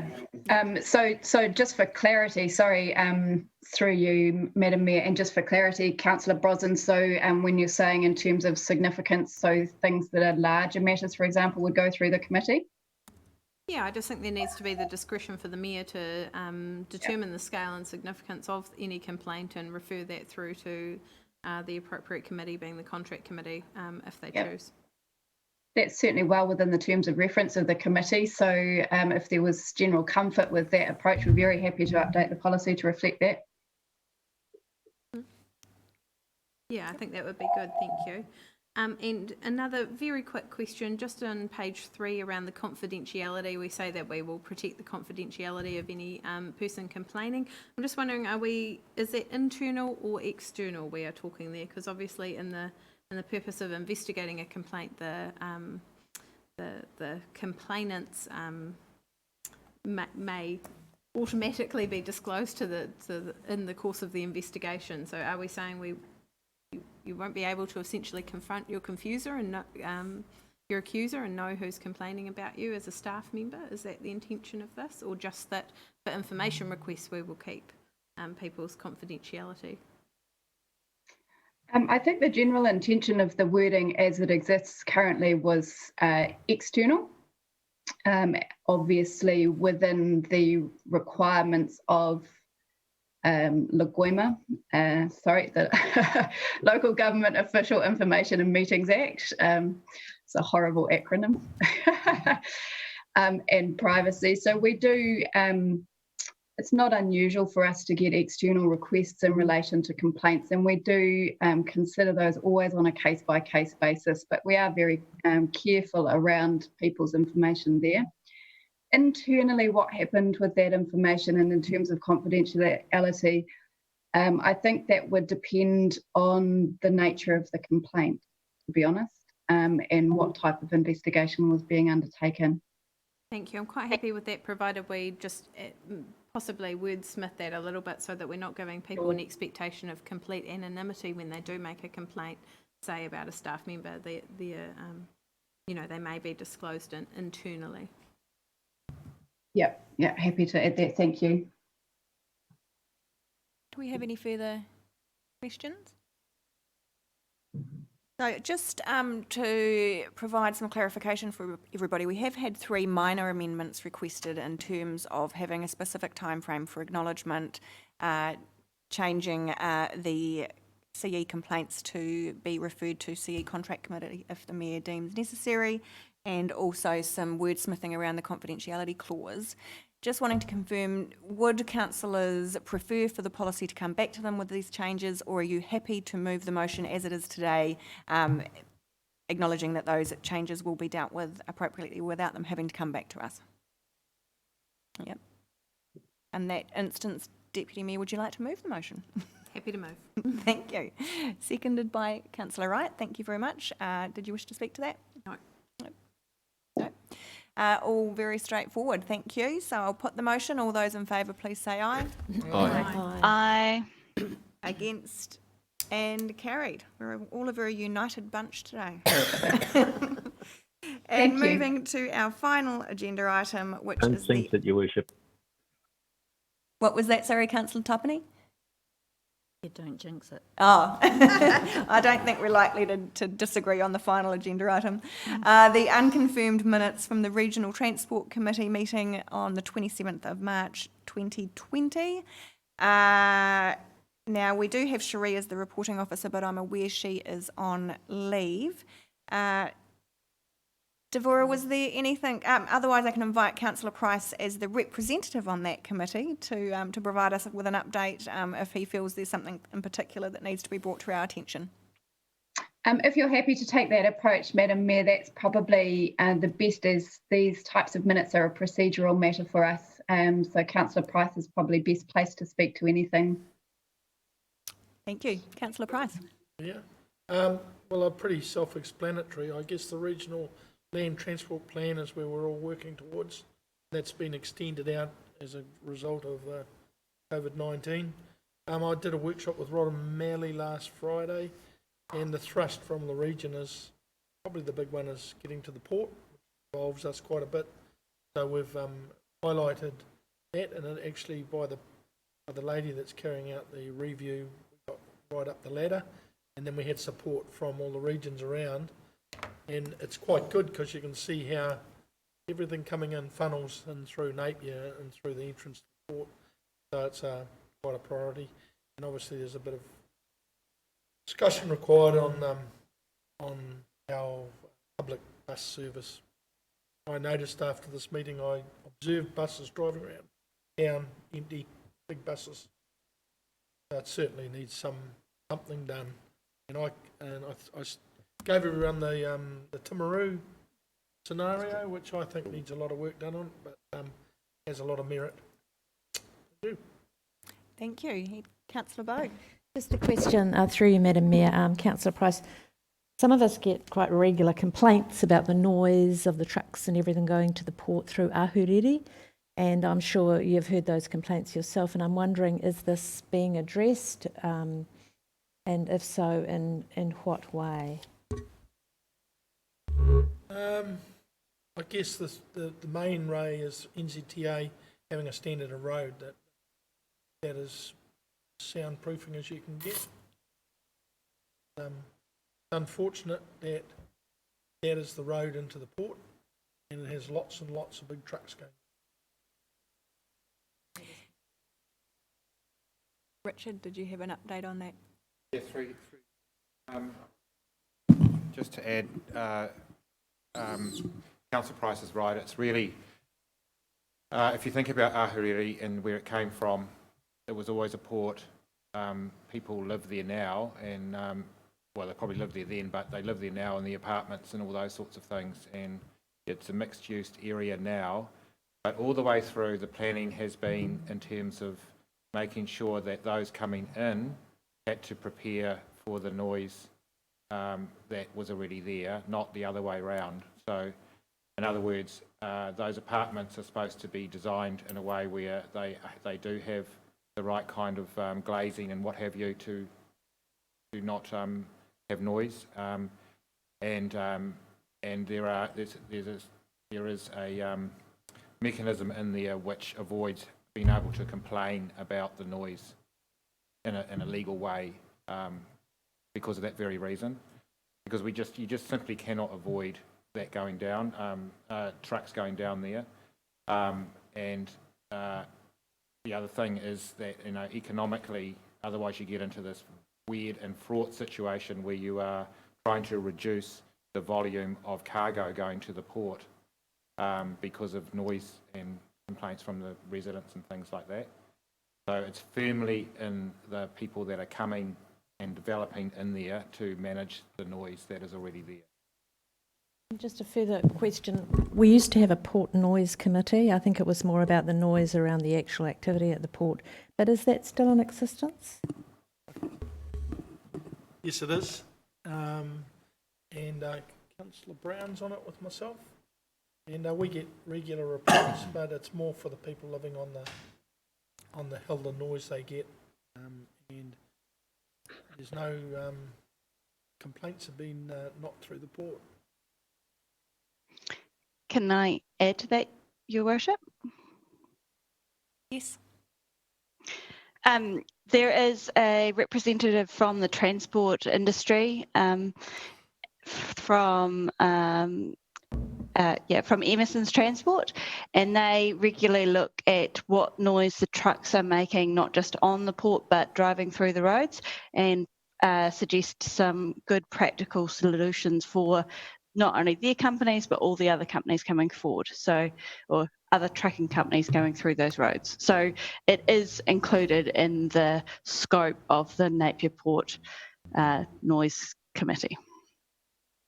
Thank you. Councillor Tapani.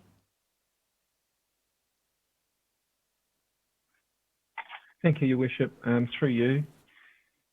My question was to along the same line. So before I chuck this question out to staff, really, just to reiterate the comments made by Councillor Price and Councillor Brown in regards to Councillor Bogue's question.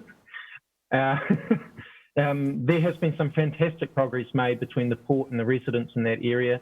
I believe the staff and the councils have expressed well that noise is one factor that they are working on, so is heavy metals and air pollutants, as well as low frequency vibrations, a whole lot of other health impacts. And so the conversation that's been going between residents and the port and others for quite some considerable time, and the solution is complex. It requires the port, Napier City, private and commercial users and residents to work collaboratively to try and make sure we find solutions that still provide for the provision of the port. So that leads me on to my question to staff. The expansion at the port looks to significantly increase the volumes of containers travelling between the storage sites in over by the estuary and through Ahuriri to the port.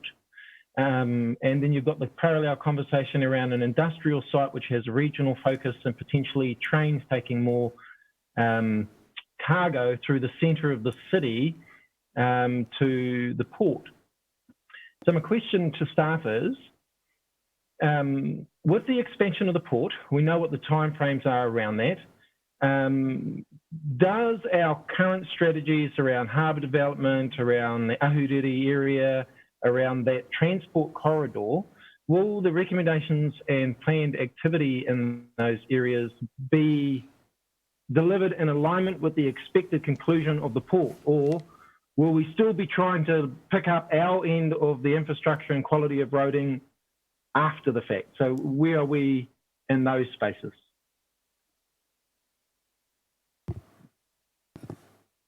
I guess the most important point to realise here is that it's NZTA that run Bridge Street, if you like.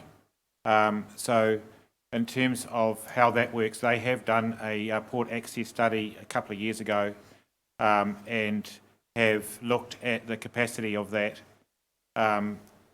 road and right through actually, and are satisfied at the moment that has got the capacity that they need now and into the future. In terms of our parts, yes, we are aware of that, but I think really the Bridge Street is the main part in terms of the Ahuriri component. So I think the side streets are really a little bit not of so much of an issue. And I just wanted to also say that in terms of the port noise aspects, that is a zoned area in the district plan that is they are deemed to be affected by port noise, the residential area. So that does not include the whole of Ahuriri. It's a very discrete part. And that's where the port does have obligations to manage the noise to those particular residents. However, yeah, the comments that I was making before were really related to the rest of Ahuriri, where it's behoving on the other ones. But to your point, it's really NZTA that that have to take the lion's share of the port expansion and the effects of that traffic-wise. Just further to that, I can assure you that we continually inform NZTA of our issues. We're in the lap of their hands to a certain degree, but we don't let it lie. Very good. Thank you for that. If there's no further questions, I will ask someone to put that motion. Councillor Price, thank you.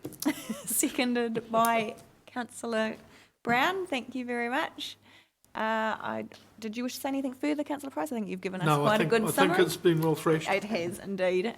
Did anyone else wish to speak to the motion? That being the case, I will put that. All those in favour, please say aye. Aye. Aye. Against? Carried. Very good. Thank you, everybody. That's the end of our formal agenda items. We do have one minor matter raised by Councillor Bogue regarding the Rapid Response Fund, and I believe that will have been to get an update from It is, Natasha Backey. If you could, be happy to give us an update on the end result of our Rapid Response Fund. Thank you, Mayor Wise, but actually Bogue is going to give the update. She gave me the paper, so that's great. We've all been involved in it. Both Councillor Wise and myself and Ms Mackey have been involved in this process along with some of the other staff. It must have been just over a month ago, I think, that funds were made available through the Rapid Response Fund for not-for-profit organisations that have been involved in the recovery process for COVID-19, that have supported the community in some way, over and above, really, their volunteer costs, their transport, etc., etc. The amount of money was $40,000, and it came from a surplus from the community development grant funds just before the end of the financial year, so it was a very appropriate place to put it. So the process was the not-for-profit groups could apply through a form on our website, and we got a pretty good response. The idea was that we either used up the $40,000 or the 30 days of September, April, 31st of May, whichever came first. But we did end up with having a little bit of money left over, but we had a good response. And 13 different groups were able to receive between, the highest was $6,900 for age concern, down to a $200 grant for a smaller group. But we got a good, quite a wide range of organisations who'd put their hand up and helped out in many different ways, from transport, from food, phones, they needed volunteer expenses, PPE, etc., etc. So it was money well spent. We ended up spending $36,450 of the $40,000, and I think hopefully it was an opportunity for us to thank and to show appreciation and to subsidise some of the not-for-profits who were prepared to step up and support people during the lockdown, and also that they weren't, dramatically out of pocket. So I just wanted to report that, and I think it will be available to the public, I understand. Yes, so just to let you know, and if you've got any questions, well, I have the sheet here that you can see for yourself. Thank you. Oh, and thanks, to the staff for all the work they did in assessing it. And we, Mayor Kirsten and myself, were your two representatives who were able to look through the assessment and agree or disagree or say what we thought about it. But it was a sound process. It was sound and it was fair, and I'm very pleased with how we're able to spread it out over so many groups. So thank you. Thank you, Councillor Bogan, and I agree. It was a fantastic result, and the staff pulled together some fantastic assessments and recommendations for us on the panel.